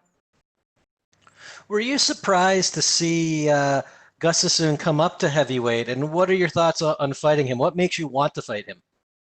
Eu não achei não surpreendi não, porque eu acredito que ele e o John Jones são pesos pesados, que baixa de categoria, né, para 93 quilos. Os caras são, o John Jones é do mesmo tamanho que eu, o Gustafsson é um pouquinho maior. Então, eles são inteligentes para baixar de categoria, mas eu não me surpreendi, não. Eu acho que quando eles não estão lutando, eles estão com um peso de 100 e poucos quilos, né? 105, 108 quilos, quando não estão lutando. Então, eles são um peso completo na minha cabeça. No, I wasn't surprised because I think him and John Jones are two heavyweights that cut down to light heavyweight. You know, John Jones is my size. Gustafsson's a little bit bigger. So I think they walk around at 220, 230 pounds. So they're natural heavyweights. And last one for me, I know you said you want to get a lot of fights because you are getting a little older. There's been a lot of talk about retirement at this event. Little Nog is retiring. Shogun says maybe just 2 or 3 more fights. Have you thought about how much longer you want to continue competing for? A gente nunca sabe responder isso. É muito difícil para a gente, né, para os lutadores, parar de lutar, e parar de fazer o que a gente gosta, sabe? Então, é difícil eu te falar isso assim no momento, mas eu estou focado 100% no dia 25, depois eu vou decidir o que eu vou fazer. It's hard for us as fighters to know when that time is, and to talk about that and to realize when that's coming. So we're going to have to talk about that after the 25th when I'm able to sit down and think about it. All right, thanks very much. Best of luck this weekend, Fabricio. Thank you. We will take our next questions from Augusto Niez-Gay with Somos MMA. Hola Fabricio, ¿cómo estás? Aquí estamos. Primero que nada quisiera consultarte, recién lo decías, ¿cómo te afectó la pandemia para la preparación de esta pelea en relación a la pelea anterior? La diferencia es completamente diferente. Sí, me afectó mucho la primera. Esta nada, pude entrenar como debería, he hecho todas mis cosas, como la parte física, la parte mental y sparring que no he hecho la otra vez. Me salió muy bien, de verdad que aprendí bastante, ¿no? de la pelea pasada y esta. Entonces estoy muy contento de estar ahí una vez más ahí peleando. Y pensando en la pelea, ¿de qué tenés que cuidarte de Alexander Gustafsson y cuáles son las claves para vos poder llevarte la victoria el fin de semana? Yo creo que tengo una pequeña ventaja en el suelo con él, ¿no? Justamente mi especialidad. Entonces, yo no tengo que cuidarme de él tiene que cuidar de mí, ¿no? Él tiene que estar preocupado con mi entrenamiento, que de verdad que lo he hecho muy bien. Entonces, estoy muy confiado para esa pelea. Y bueno, en la previa de la pelea se habló de la sesión de sparring que tuvieron hace ya bastante tiempo. ¿Crees que eso puede llegar a influir el hecho de que se conozcan ya de alguna manera? No creo, porque de hace mucho ya, eso hace como 8 años, creo yo. Entonces no estoy muy preocupado con esto y yo sí estoy preparado, entonces es lo más importante, ¿no? Yo sé que este momento, claro que es hacer un sparring ocurrió hace mucho, pero entonces para mí no me hace mucha diferencia, ¿no? Y hablando de la isla, ¿no? De esta isla de la pelea, ¿qué es lo que más te ha sorprendido hasta ahora de todo? Hemos podido ver en tus historias de Instagram que has ido mostrando todas las instalaciones. ¿Qué es lo que más te ha sorprendido a vos? Sí, todo eso que hicieron, ¿no? Esa isla la hicieron, entonces sí, eso es sorprendente, ¿no? De tener una estructura como esta, pero tampoco he visto mucho, sí he demostrado un poquito en el hotel, pero no he salido del hotel, estuve 48 horas en el cuarto, en la habitación, sin salir, ¿no? Por los test y todo esto, he hecho en Las Vegas, aquí, entonces de verdad que no pude ver mucho, entonces como te había comentado antes, como estoy muy concentrado, entonces no estoy preocupado en ver algo, ¿no? Yo quiero solo pelear y salir con la victoria. ¿Y crees que la cuarentena esta, el hecho de estar encerrado en el hotel, facilita la concentración para la pelea o lo puede hacer más difícil? Tienes razón, de verdad que ayuda bastante, ¿no? Entonces, de estar ahí encerrado y sin salir, sin público, todo esto ayuda bastante, sí ayuda bastante porque la concentración es muy importante para nosotros peleadores y sí, estoy contento con esto, de verdad. Y mi última pregunta, ¿crees que el tema de la diferencia horaria y el hecho de pelear en un horario particular, ¿no? Temprano a la mañana, puede volverse un factor? Si no lo hace bien, sí, seguro que sí, pero estoy haciendo muy bien porque UFC nos cuida muy bien. Nos hicieron toda una programación como tiene que ser y todo eso, ¿no? Como tenemos que adaptarnos. Es poco tiempo, una semana, pero sí se puede y lo estoy haciendo todo bien para que pueda estar despierto en ese momento que voy a pelear a las 7 de la mañana, 5:30. Entonces me despierto ahora me estoy despertando a las 2, 3 de la mañana para poder entrenar. Entonces, de verdad que si no lo hace bien, seguramente puede afectar. Perfecto, Fabricio. Buena suerte el fin de semana. Vale, muchísimas gracias. Thank you, guys. Thank you. We will take our next question from Kamel Abdul Rahman with Sama El Ain TV. Hello, good evening. Hello. Hi, Fabricio. Welcome to Abu Dhabi, first of all. So nice to have you here in Abu Dhabi. Thank you. You know, with your background in jiu-jitsu, you know, you've left a huge footprint on the sport. We are a huge jiu-jitsu city here in Abu Dhabi, and we have a very big fan base. What does it mean for you to compete here in the city in Abu Dhabi? Eu estou bem feliz de estar aqui, é a segunda vez que eu vim a Abu Dhabi, então com certeza eu sei que o Sheik, né, tem um programa de jiu-jitsu aí, eu acho muito legal, e eu vou poder sábado dar um grande show pro pessoal ver que eu tenho um bom jiu-jitsu e a galera vai gostar, porque eu sei que o pessoal de Abu Dhabi é muito fã do jiu-jitsu. I'm really happy about being here. I know that it's my second time coming here to Abu Dhabi. I know that there's a big culture here that Sheikh invests a lot into jiu-jitsu, so I'm glad to be able to show everyone my jiu-jitsu here in Abu Dhabi. We've seen a few submissions in the last couple of cards on the Abu Dhabi Fight Island. We're hoping for a submission from your side. Are you going to be focusing on displaying your jiu-jitsu, or are you going to be mixing it up with the striking? Vai ser muito importante, depende como for a luta, né? E se eu puder nocautear, óbvio, né? Se eu tiver a oportunidade, mas o foco com certeza é no chão e eu sei que o Gustafsson sabe disso. It really depends how the fight plays out. You know, obviously, if I have the opportunity to knock him out, I'm going to go for it. But you know, the focus is always on the ground, and Gustafsson knows that. Thank you very much, and good luck. Thank you. We will take our next questions from Alfredo Bush with Claro Sports. Gusto saludarte desde México, ¿cómo estás? Muy bien, gracias. Qué bueno, Fabricio. Oye, pues preguntarte, ¿cómo encuentra un peleador como tú, tan experimentado, con tantos años en este negocio, la motivación para seguir buscando un nuevo reto y encontrar una nueva pelea y seguir peleando simplemente? Sí, porque eso es lo que me gusta hacer, ¿no? Estoy muy contento de estar haciendo lo que me gusta en mi vida y poder vivir de eso, ¿no? Entonces, la motivación es de entrenar y estar activo, ¿no? Todo ese momento para poder hacer una buena pelea y seguir ahí con lo que me gusta de verdad. De todas las experiencias que te ha tocado vivir, esta de ir a la isla de las peleas, a Abu Dhabi y demás, ¿cómo ha resultado para ti? Sí, de verdad que no he visto mucho, ¿no? Por el tema de la pandemia, ¿no? No podemos ver muchas cosas, pero sí la estructura de aquí, de verdad que es impresionante lo que hay, lo que hicieron y UFC nos está cuidando muy bien aquí. He tenido mucha experiencia en toda mi vida en Japón y otros lados, he peleado por todo el mundo, ¿no? Entonces, un momento muy especial también que estuve en México, ¿no? 2 meses y medio en la altitud. Entonces, sí, he visto muchas cosas en mi vida, pero sí es impresionante lo que hay aquí.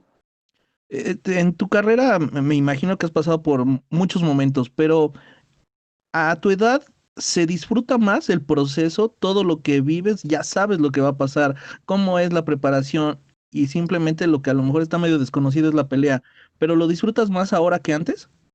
¿Me estás llamando de viejo? No, no, para nada. No estoy bromeando. Viejos los cerros y reverdecen.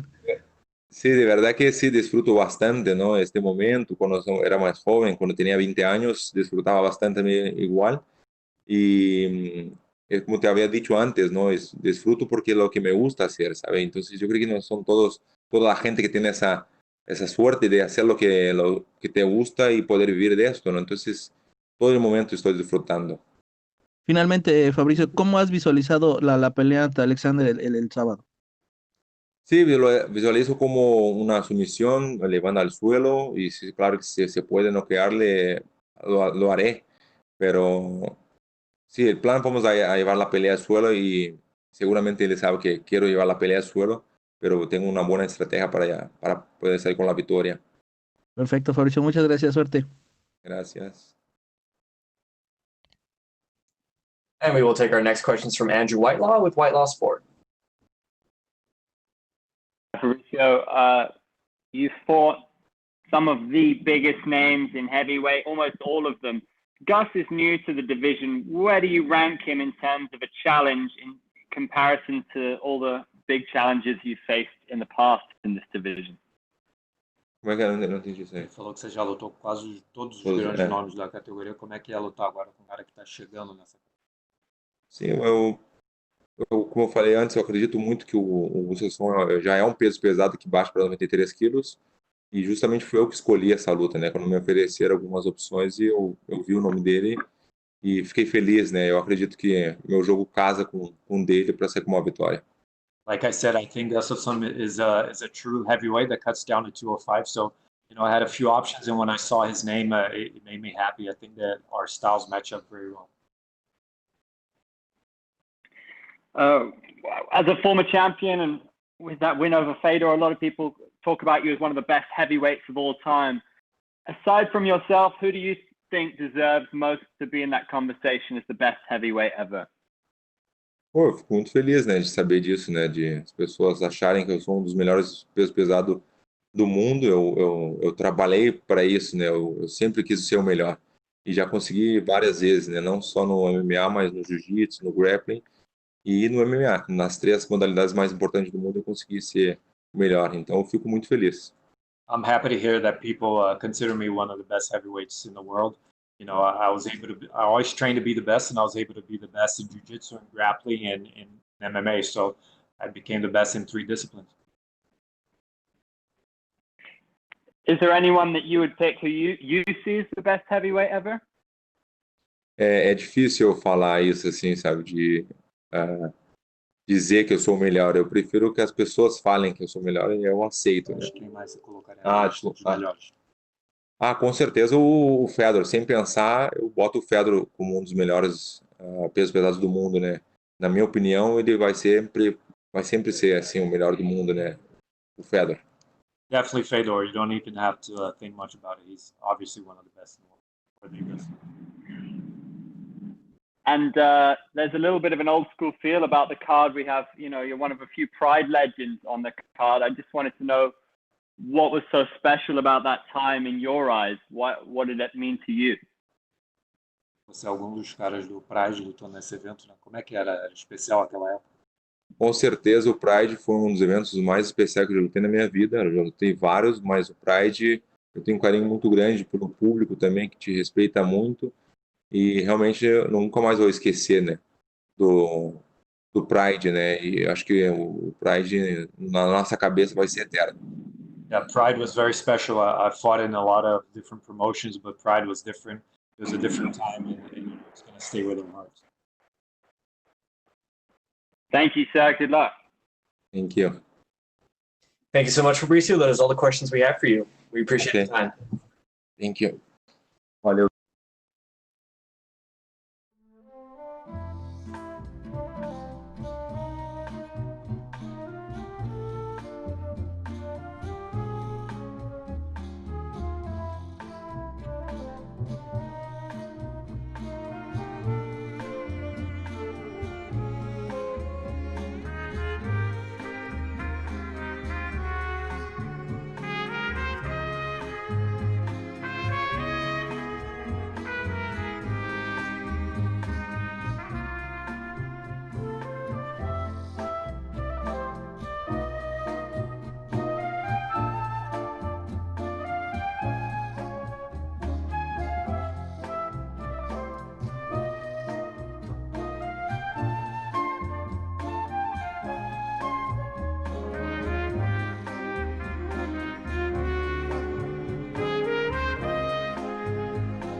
He's off with Gabriel Gonzalez from Cage Side Press.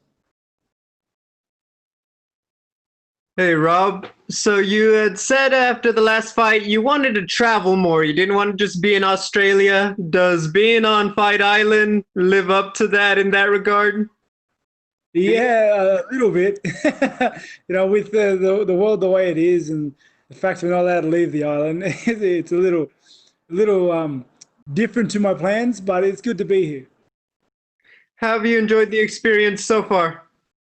It's been great. It's been a great experience. Everything's gone so smoothly. The way the UFC have set things up here have been amazing. So, yeah, can't complain.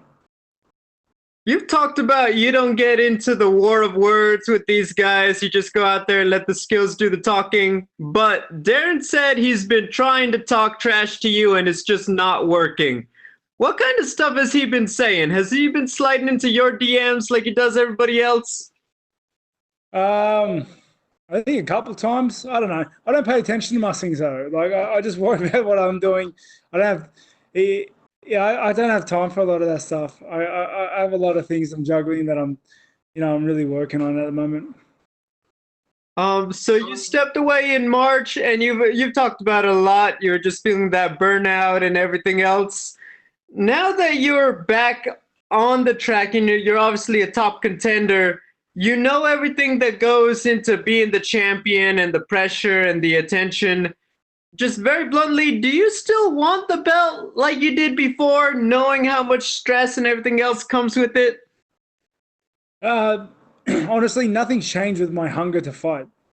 My hunger to fight before was the exact same as it is now. The belt was always just a consequence of winning, and I want to win. I want to fight. I guess I would say it this way. Robert Whittaker becomes the champion again. Would you do anything different in terms of just, I guess, how you conduct yourself and just take care of yourself mentally, in terms of dealing with everything that comes with being the champ? Yeah, I'm sure to have learned a thing or two. It's I would hope so. But that's neither here nor there. My biggest concern is just trying to topple Darren Till. Last one. Can we get your prediction for Adesanya versus Paulo Costa? No idea. I think Adesanya has the skill set necessary to beat him, but Costa's dangerous. He's very dangerous, in a lot of different aspects. Got to wait and see. Thanks, Rob. And we will take the next questions from Jordan Wahlberger with The Horn. Hey, Robert, how are you? Good, mate. How are you? Good. When you look at Darren Till's previous fights, you quite the accomplished wrestler yourself. Do you take anything from that Tyron Woodley win of how do you go and you defeat someone like Darren Till? Yeah, you're punching me in the head as hard as you can. It seems to be a good way of winning. Do you think about, do you look at your wrestling though? You are someone who has become a great wrestler in Australia, and do you think that's a way that you can go and defeat Darren Till this week? Yeah, I'm only going to shoot takedowns for this fight. I can't wait. I'm looking forward to taking it to the ground and just keeping him there. We will momentarily be joined by number 7 ranked UFC during the pandemic? There's a lot of Esparza. people that had you had any issues trying to find training partners or anything else like that? Now, fortunately enough, our team has been able to self-quarantine ourselves, and we've been fortunate enough to be able to just stick together during this time. We usually don't outsource too much, so we have all our partners. We're all middleweights. We just continued hustling, continued grinding during this period. You have the advantage of being the last card on Fight Island. Have you had the opportunity to talk to anybody before about their experience and what to expect fighting in the arena with the heat, with everything else? You've never fought in Abu Dhabi before, and have you had any opportunity to talk to anyone about that? No, I have not yet. Okay. Is that something you would plan to do, or is that something you feel like you need to do, or? No, my coach has a lot of contacts here. He's been here multiple times, so he's been able to get a lay of the land. He's helped me with a lot of tips on what to do and what not to do. So I've been very fortunate in that regard to have plenty of information at my disposal already. Awesome. And last question for me, how do you mentally kind of prepare to come back after, losing your title, making a comeback? And obviously your goal again is to be a champion as you can provide for your family and represent your country. Yeah, I guess I'm just excited to do it. I enjoy doing what I do. And this is what I do. I'm good at it. Representing the country and going out there and doing my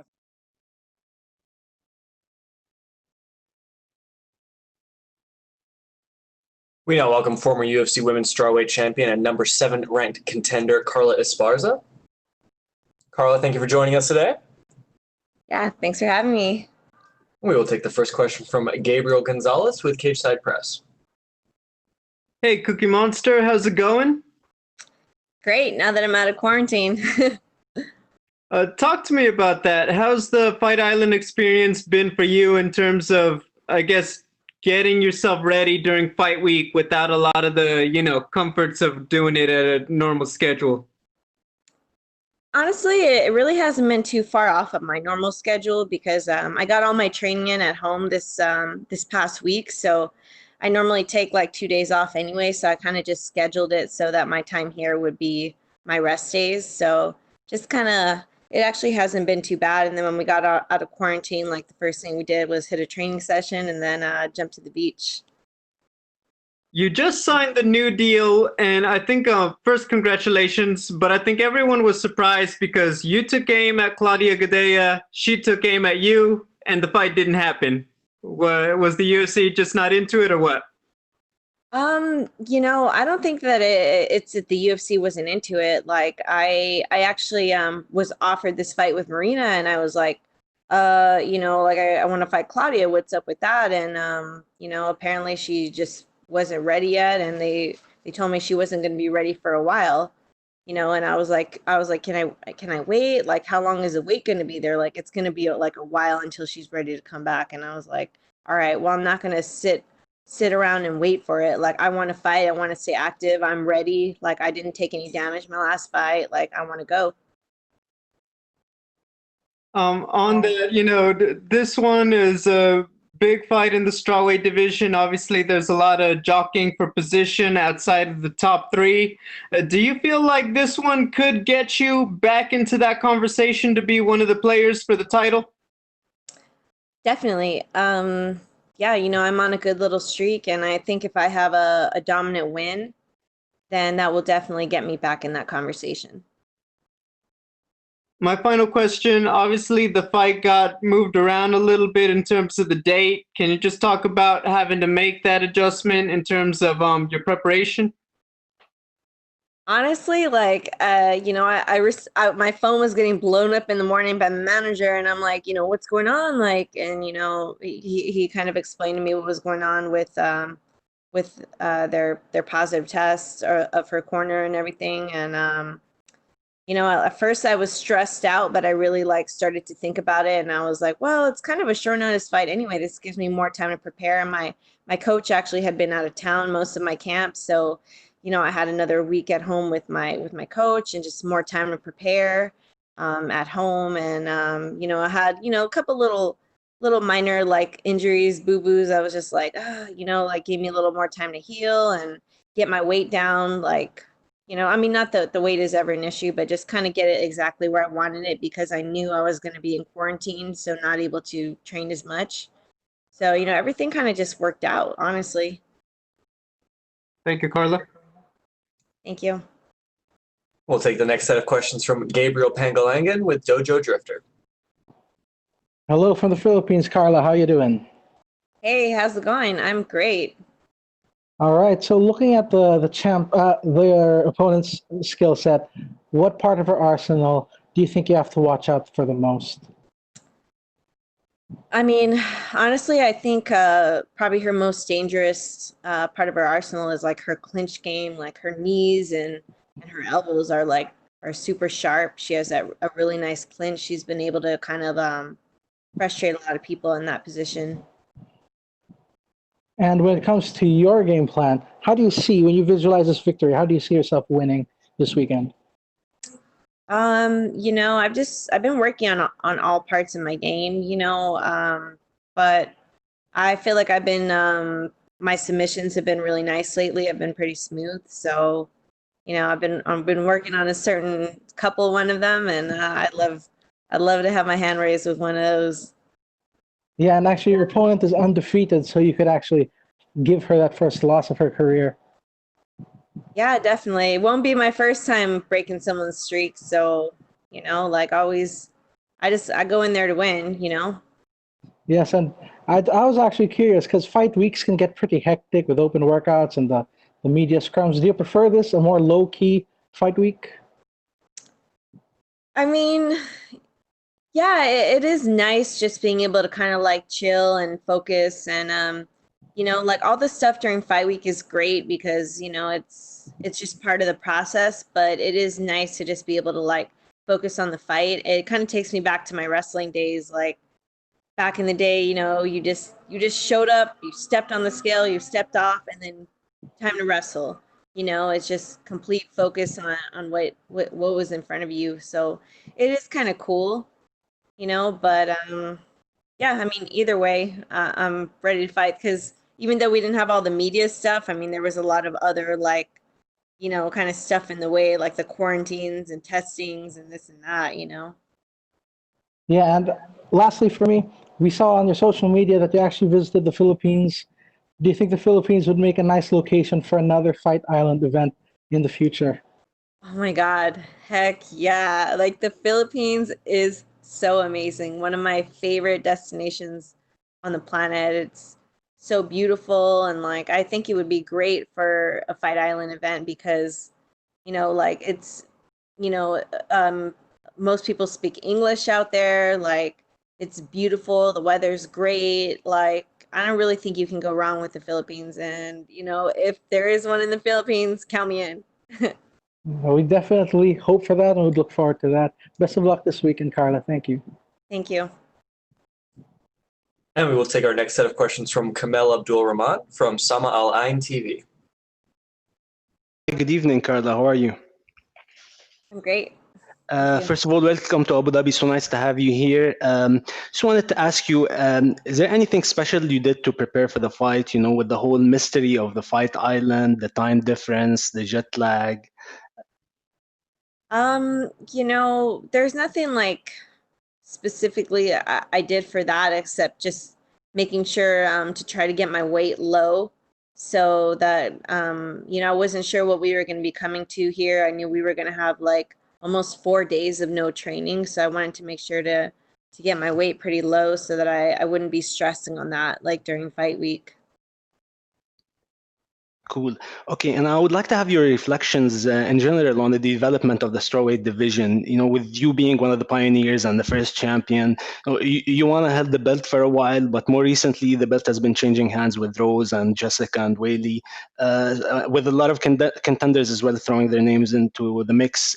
How do you feel about the division being more competitive now?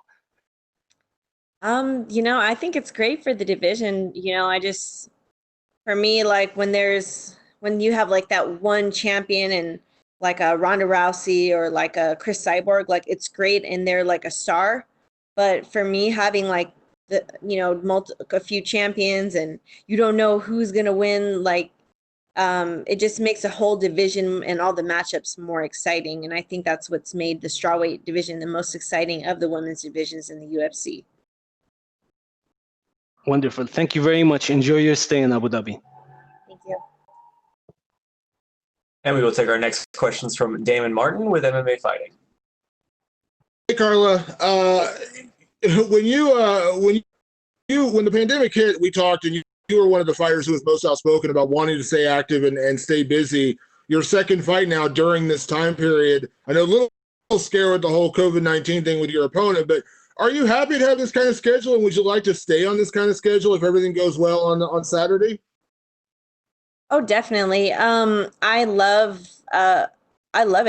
Like if I come out with no injuries and, I'm healthy, like now is the time to take advantage. There's so many fight opportunities for the fighters, because a lot of people are kind of scared and, have concerns about the coronavirus. And, a lot of fighters just aren't able to get the training in, so they're just hungry to have fighters on these cards. And if you're willing and you're healthy, like, there's opportunity, and I think you got to take advantage of that.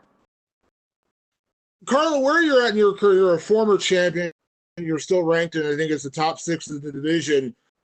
But you fought Michelle Waterson, who is right around you in the rankings, and now you're fighting Marina, who is a couple spots below you. We hear a lot of fighters, when they get to that top 5 or 6, they're not really interested in fighting people below them in the rankings. They're only focused on what's ahead of them. Why are you willing to take a fight against a Marina where, hypothetically, she would gain more from a win over you than you would over her? Yeah, I definitely think that's true. I think another win will just kind of add to my win streak and be great. I wanted to fight Claudia. I think that's a fight that, we both, supposedly we both want it to happen. But, I'd rather stay active and just take fights right now than, sit around and and wait unless it's like a huge opportunity, like a title fight. I think now is the time to just be active and get some wins under my belt. And, not to look past Marina or anything. She's, a very talented fighter, but, that's kind of what I'm looking to do. And, I'm open and willing to fighting someone who's ranked above me, but I'm not going to push away opportunity either. And on the current win streak you're on, 3 wins in a row, and we understand this is part of the sport, wins and losses, you're going to have those. But what do you feel like has been the biggest difference for you in these past few fights where you've been able to build a streak and beat some really good opponents? I mean, Alexa Grasso, very legit. Obviously, Michelle Waterson, very legit. What do you feel like has been the difference in this win streak for you?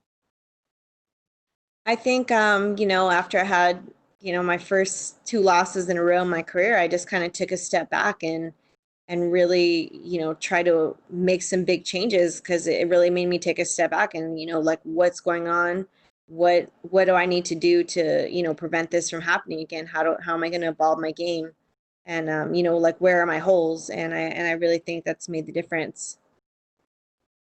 And last question, I don't want to make it too much about Claudia because I know that's a fight you really wanted. She ended up scheduling a fight at the end of September. I imagine you didn't want to wait that long to fight again, but at what point do you feel like that's still the logical next step if everything goes well for you, or do you just at some point have to stop chasing it because it didn't happen? I'm open to it. I'm not going to push that away, but as far as chasing it goes, I'm not chasing it or her or anything. I made my intentions clear and what I wanted, and I didn't know that when she would be available again. All I was told is that it would be a long time until I would, until the fight between us would happen. And I wasn't willing to just kick back and do things on her terms and wait for her till when she was ready. So, if it happens again, I welcome it. I've been asking for that fight, for a bit. So, whatever happens, happens. Thanks, Carla. Thank you. Thank you, Carla. That looks like all the questions we had for you. We really appreciate the time. Cool. Thanks so much.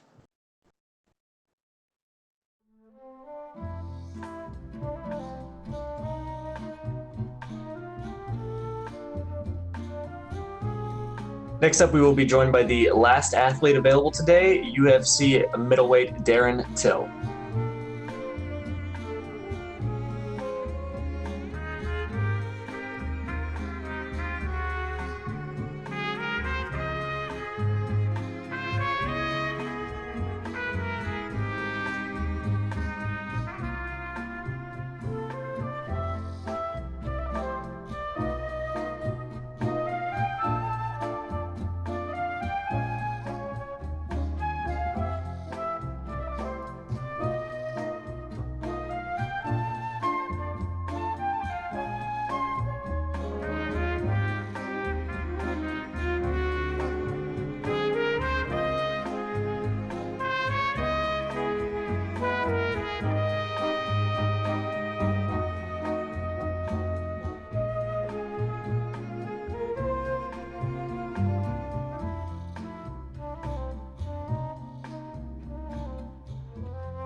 That's just what I was made to do.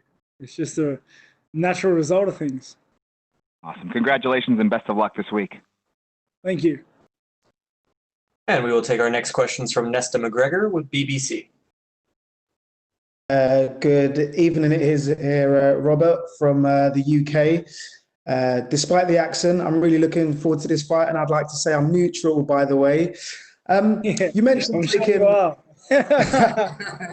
you mentioned taking time off after that defeat and kind of looking within yourself. Lockdown has made a lot of people do that, search for answers and find their true selves. So just tell me a little bit about what you did. Was it go and sit in the mountains and try and find the hunger again? Was it a lot of quiet time?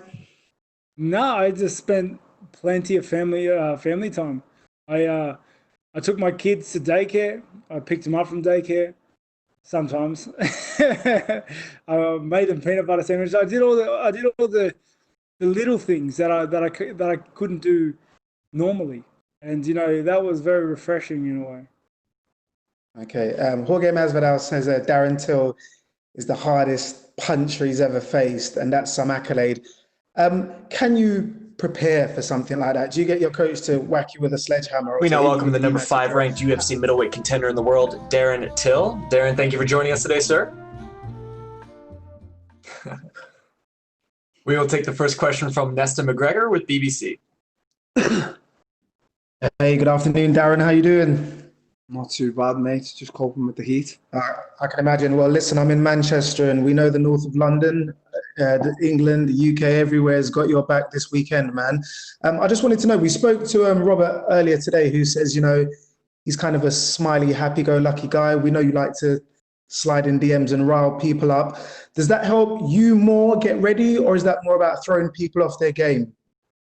It just depends on the opponent. If it's an opponent like Rob, why not have fun, because he's a very respectful character.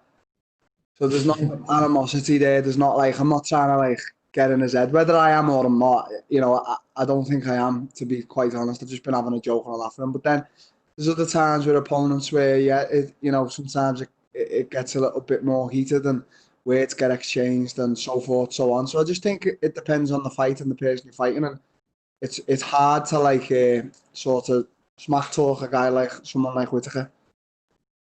It obviously makes it easier to punch someone in the face a lot harder if you kind of hate them, but I know exactly what you're saying. Sadly, for the underdog going into this, but where for you is this fight won? Just through all my training, what I've been doing in the gym, through my strategy there. I've left my strategy to my coach, and we've been doing everything in the gym. So hopefully everything we've been putting into play in the gym is going to work in the fight. So I don't actually know what I'm going to do in the fight. I know it's programmed inside of me because my coach has been programming it for the past 8 weeks. So that's how my coach probably sees me winning the fight, off him programming everything into me.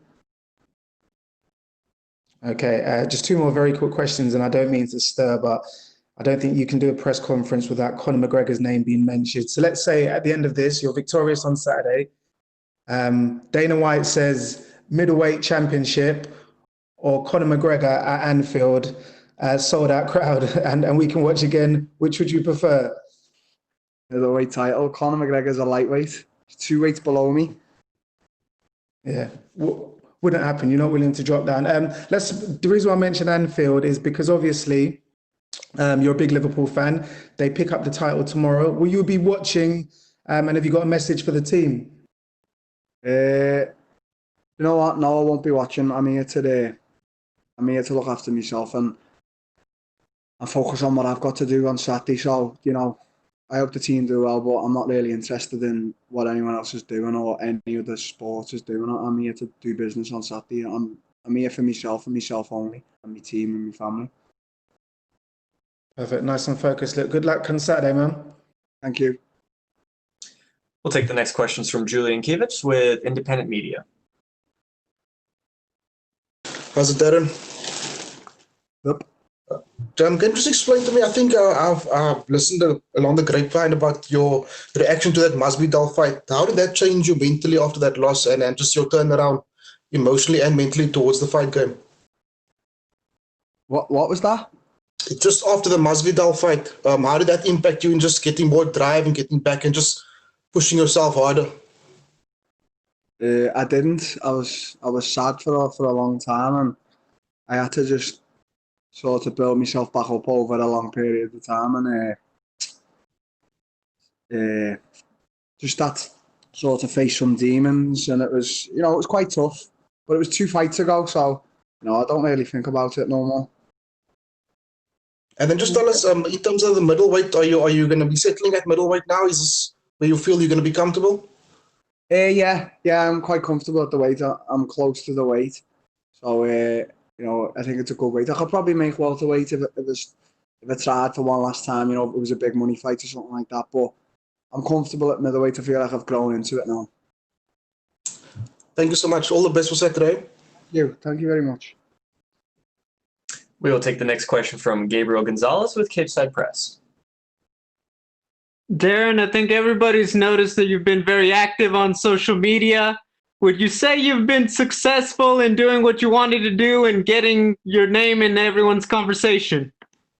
I suppose so, but that wasn't the intention. The intention was just to sort of broadcast, what I think's funny and what I think is having a laugh. And if people go along with that, which a lot of the people did, that was good for me. And it seemed to really hit off, during the lockdown and stuff for the months everyone was locked up. I just wanted to make sort of the experience for everyone. I know everyone had bigger problems. I just wanted to make my social media just, as I always say, real and fun. So, I think everyone enjoyed it and it got in a lot of people's mouths, like you said. I'm curious, no photoshopping yourself on Rob, if I'm not mistaken. And I feel like that was an easy one for you to take aim at. Yeah, it was, yeah. Well, I'm fighting him, aren't I? So create a little bit of something there. But I've pretty much photoshopped my face on every fighter these days. So it's becoming quite a trend amongst the fighters in social media. With all of the attention you've been getting, is it a little more disappointing for you that there's not going to be an audience on Saturday? Yeah, I suppose there is, because it's good to have the crowd there, and I get a little bit more nervous with the crowd because it's like, as I said, it's big stage, bright lights, and I'm probably going to treat it like a sparring session. And I always, I'm very calm, cool, and collected in sparring, and that's when I fight my best. So hopefully I'll be bringing my best Saturday. But yeah, I'm a little bit disappointed, but it is what it is. You just have to crack on with it. You've said that you've tried to talk trash to Rob, but in your words, it just didn't work. How would you describe it? Is it just friendly rivalry? Is it just a competition? How would you describe, I guess, the tension, if any, with Whittaker? It's just business. It's just pure business. I've got no hard feelings towards him. I wish him all the best in his life and in his career and his family. And, I can't trash talk a nice guy, and I don't see any fakeness inside of him. I don't see any, Mr. Me. I don't see him putting any act on. So, I feel like he's a real guy, and I feel like he's a friendly guy, even though, he is a beast inside the cage. So, Saturday it's just business, and then after that, I won't hold anything towards the guy. I wish him all the best, whether he wins or loses. I just, I wish him the best. Final one from me. Jack Hermanson had the big win over Kelvin Gastelum on Saturday. He said he wants the winner of you and Rob. Does that one interest you, or do you think you have your sights set on someone else if you win? If I win, I'm fighting Israel Adesanya, and that's all it is to it. Thank you. We will take our next question from Joe Coleman with TalkSport. Hi, Darren. Thanks for joining us. First thing I've got to ask, how was the Liverpool's Premier League title win? Oh, it was good. I went down to I went to the ground, and but I couldn't stay long because I had training the next day. So I only stayed till about 1 in.the morning and celebrated with all the fans. And there was a few Liverpool players there, so it was good. And then the next day, they all went down to the Albert Dock, which is our sort of pierhead. It was good. It was good, really good. Oh, amazing. I'm sure you'll get to properly celebrate after the weekend. Your story from kind of the streets of Liverpool, favelas of Brazil, I love the story of you having pads and Nogueiras and everything. To be where you are now, I mean, it must fill you with just an incredible sense of... Yeah, I just, you know, I'm sort of living a dream. I've just bought my first house, and you know, just coming out into this every day, another place, another main event, another city, another country. You know, I always speak with me and my coach and the guys. You know, we were sitting on the beach today, and we're truly we're blessed, but we've worked hard to be where we are. You know, we haven't got here by chance or by, you know, a lucky streak. We've proper put hard work and hard grafting. So, you know, we deserve to be here, me and all my team. Of course, yeah. And we saw in your middleweight debut last time out, you were very composed. The game plan that you and Colin Heron had worked on obviously went into, you know, complete focus mode. Can we expect to see a similar type of performance, do you think, on Saturday? I think we're going to stick to the game plan. I think maybe a little bit more of added aggression inside the octagon. But yeah, you know, always stick to the game plan. And if only I would have done it against Masvidal, I would probably be on the cover of EA Sports right now. So, but no, you can't fight every fight perfection, and it's not like that. The fight game is certainly not like that, especially in MMA. That's why it doesn't matter who you're fighting. They could have a big belly or anything. You can never underestimate or overlook any fighter. And I sort of overlooked Masvidal a bit, you know, because he was a bit tiny at them fucking cars, mate. You're getting petty buns on it. Sort of overlooked him because he was a little bit tinier. I beat Stephen Thompson, and Stephen Thompson beat him comfortably. So maybe I did, maybe on my part I did. But, you know, you live and you learn. I'm only 27 and I'll probably learn much more. You know, I haven't even hit anything yet. I haven't even started to begin. This is all just fun right now. Of course, yeah. I mean, congratulations as well. You said there about the house. Congratulations about that. You've mentioned Adesanya as well a lot. I know that that's the name you want. That's who you want. Dana White has mentioned potentially bringing back the Ultimate Fighter. Now, I can imagine you two as coaches, that would be just good blockbuster stuff. Is that maybe tickles your fancy? Could you see yourself doing that?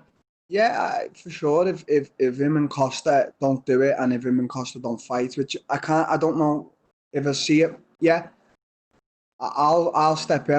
Like after this fight Saturday, you know, if all goes well and I win, I'm gonna jump straight back. I'm gonna have a week off and jump straight back into training and stay ready for September time.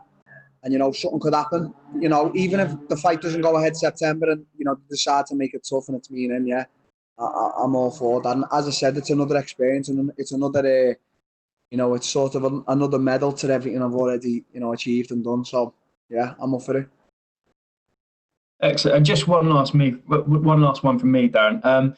Tom Aspinall, your teammate's making his debut in the UFC as well. I mean, British fans have seen just a glimpse of what he's capable of. What do you think the world is in store for? Because I mean, he's got so much pedigree, hasn't he? Yeah, you know, I train with him on a daily basis, and I struggle with him even in my department where I'm a master at, you know, striking. He's such a fast guy for heavyweight. You'll hear everyone who trains with him or sees him saying it, and even who sees him fight, he's so fast for heavyweight. He dances around like nothing I've seen. And, you know, I can only speak from what I've seen in the gym and from his preparation. That's all been 100% and perfect, and his diet. But it's all down to him now, how he performs. It's not down to me or down to Colin. It's all on him. He's got to go out there. He's got to show the world. He's got to perform. He's got to, you know, even if he goes out there and it's a 3-round masterclass between both of them and he wins or loses, you know, he's just got to go out there and show the world and show Dana White why he deserves to be here. And I truly believe he does deserve to be here. So it's all on him now. I've got nothing to do with the man anymore. He's going out there Saturday for himself, for his family. And, you know, I can't wait to watch him while I'm in the back getting warm. Amazing. Thank you very much for your time, Dan, and good luck on Saturday. We will take our next questions from Alistair Bishop with MMA Republic. And how are you, sir? You okay, mate? Fantastic. Darren, my first question is you posted a bit of a transformation picture on social media. So how hard was it coming out of quarantine back into training? It actually wasn't so difficult. I was quite big because obviously, you know, all we were doing was lazing around. But as soon as the lockdown was sort of announced from the government, I just carried on training once a day, wherever I could and however I could. So I was training, I was keeping in shape, but also I was eating a lot at the same time and, you know, getting quite big and buff. So as soon as, you know, the fight got announced, we just got back in and just sort of trimmed up a bit, cut a lot of stuff out. But with regards to being like fighting fit, I was quite okay because I'd stayed in good shape throughout lockdown. You didn't have any of the Five Guys menu repeating on you when you got back to training. Yeah, I did have that every day. Like, I'm not gonna lie. Congratulations on the birth of your daughter. You also had a little quarantine surprise there. How motivating is that for you now, becoming more of a family man and your family's growing? Well, how does that motivate you now? It doesn't. It never has. It never will. You know, why shouldn't, you know, obviously everything I do now, let's say financial wise and money wise, is all for my family and for my kids to set them up for life. But I was motivated before, you know, my family and my kids, and I'll be motivated. You know, I'll always be motivated now. And obviously, there's sometimes, you know, when you're down and the images of them come into your head. But it's not to say that I'm not going to sit here cliche and say everything I do now is for them.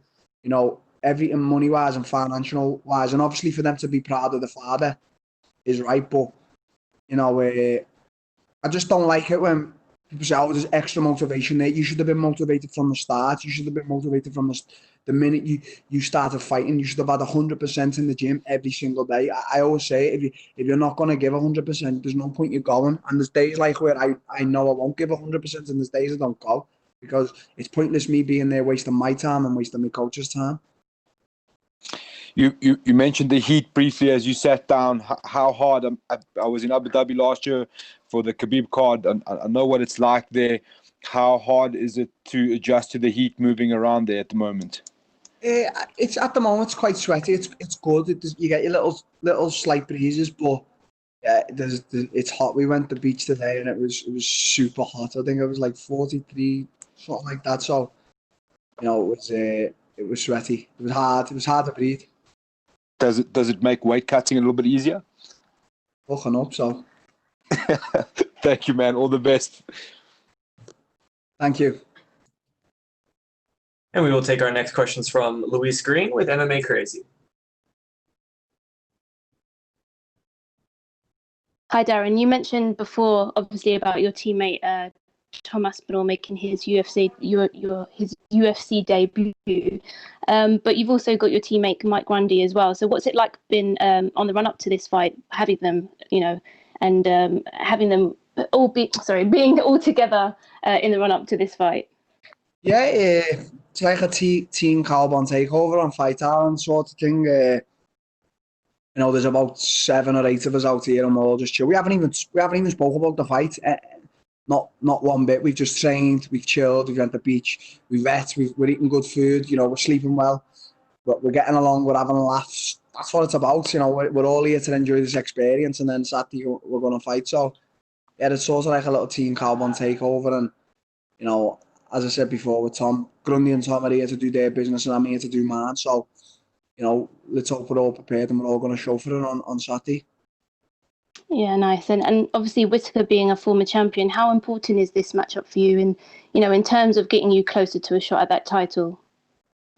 It is important. I want the title. I want the fight at Adesanya, but, you know, I'm putting every ounce of energy and spirit and soul, everything I've got into this fight, because this fight means everything to me. Like every fight I fight means everything to me. So, you know, obviously I think about the belt and I think about fighting Adesanya and I think about fighting welterweight again. But, you know, when I've been in the gym and everything, every ounce of energy, soul and spirit I've got has gone into beating Robert Whittaker.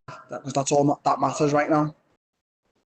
And, you know, when you think about the fight, how do you imagine it playing out? Me knocking him out, hopefully. I don't ever imagine him knocking me out, you know. So that's it. I imagine myself knocking him out, hopefully.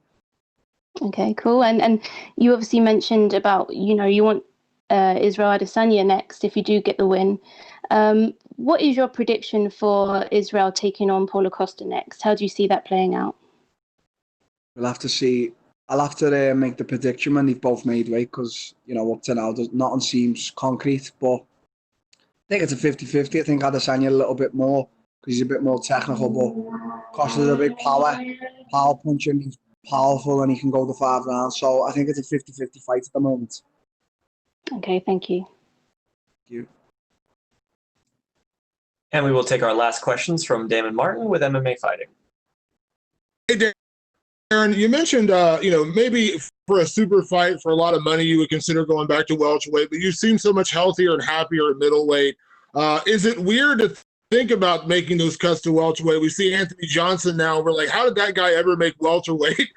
Do you feel the same way? You're like, how did I ever do that to myself? Yeah. Because I get dry now when I'm like cutting to middleweight. Not so dry, but I can sort of feel my bones and like my muscles pop out a bit more when I'm like getting below the 90 kilos. And when I used to make welterweight, when I was getting, when I was around like 88, 87, 89, I was still big. I was still buff and that and stuff. But now, like I'm under the 90s, close to middleweight, and I can feel all my bones sticking out. So it's just weird that my body's made that much of a change in so quick time. But if it was dead and the money was right and the fight was big enough, I could do one last hurrah. I know Usman's the champion now, so you never know. You never know. You mentioned, Robert Whittaker, former champion. This seems like a perfect fight for you to earn the title shot, but we've seen Robert has gone through some wars, the fights with Yoel Romero, obviously the knockout with Adesanya. Do you feel like, testing his chin will be a big part of this fight to see if he can still take that damage? Because we know you can only take so many punches in this sport. Yeah, of course. I feel like it's one big thing I've always thought throughout my career, that the wars take the toll on you, and whoever you are, you can see them taking the toll. Like, when you look at guys, no disrespect, but when you look at guys like Justin Gage, and I look at Max Holloway now, and sometimes I see glimpses of them like slaying a little bit because of the wars they've been in. And, all respect to the wars, but it ain't a smart choice when you're fighting. You want to sort of look in the direction of Floyd Mayweather, something like that. He's 40 plus, whatever he is now, and he's got all his brain cells and that because he hardly got it. So I think them wars, yeah, they're good, but they take the toll on you, and they do take the toll on your chin. So I think anyone I touch anyway, at middleweight now, I've found myself. I'm gonna hurt with with that left hand, but we'll see. When you moved to middleweight, Dana White said, when you moved up, you didn't want an easy fight. You didn't want to test. You wanted to jump right into the Gastelum fight, which he was coming off the Adesanya fight, and now you're getting a former champion in Robert Whittaker. Do you feel like the progression here going into a title shot would just make sense considering where Robert Whittaker is, former champion? Do you feel like it wouldn't make sense to fight anything else but the champion after this? Just look at my resume, look at all my resume from welterweight, and now look at my resume, at middleweight. Look at the two guys I'm fighting in my debuts at middleweight, Of course I deserve a title shot. I've never campaigned for it. Even when I beat Stephen Thompson in my hometown, I didn't campaign for the title shot. But I feel like the stars have aligned now. I beat Gastelum, easily, might I add. And he gave Adesanya the most trouble. And now, Saturday I see myself beating Whittaker. I'm beating two of the best guys in middleweight. Where do you want me to go? Do you want me to go backwards? So, all these guys calling my name, yeah, we're probably going to meet someday. I'm not avoiding you, and you aren't avoiding me. But I'm looking forward. So we'll see what happens Saturday. So I beat Whittaker. I don't want to hear any other name come out of anyone's mouth apart from Israel Adesanya. And last question for me. You mentioned Adesanya. You said that the fight with Costa is 50-50. You could see it going either way. But in a weird way, would you find yourself, I won't say rooting, but kind of pulling to see Adesanya? Because would it mean more to beat Israel Adesanya for the title than beating Costa? Or does it matter? I just think it's a bigger fight, me and Adesanya. I just think it's right now, you know, obviously I don't want to talk too much about Adesanya. I've got a big person to fight on Saturday, but I think that fight could just be one of, you know, in top 10, top 5 of UFC's biggest ever fight to me and Adesanya. I just think that's a fight that's just got to happen. But yeah, you know, if Costa wins, then I'll make a fight with him and I'll campaign for the fight against him. But we'll see. As I said, until I see both them guys weighing in September 9th or 11th, I think it is, you know, I'll believe the fight's happening. Thanks, Darren. Thank you so much, Darren. That is all the time we had for you. Thank you for joining us today. Thanks. Then fair.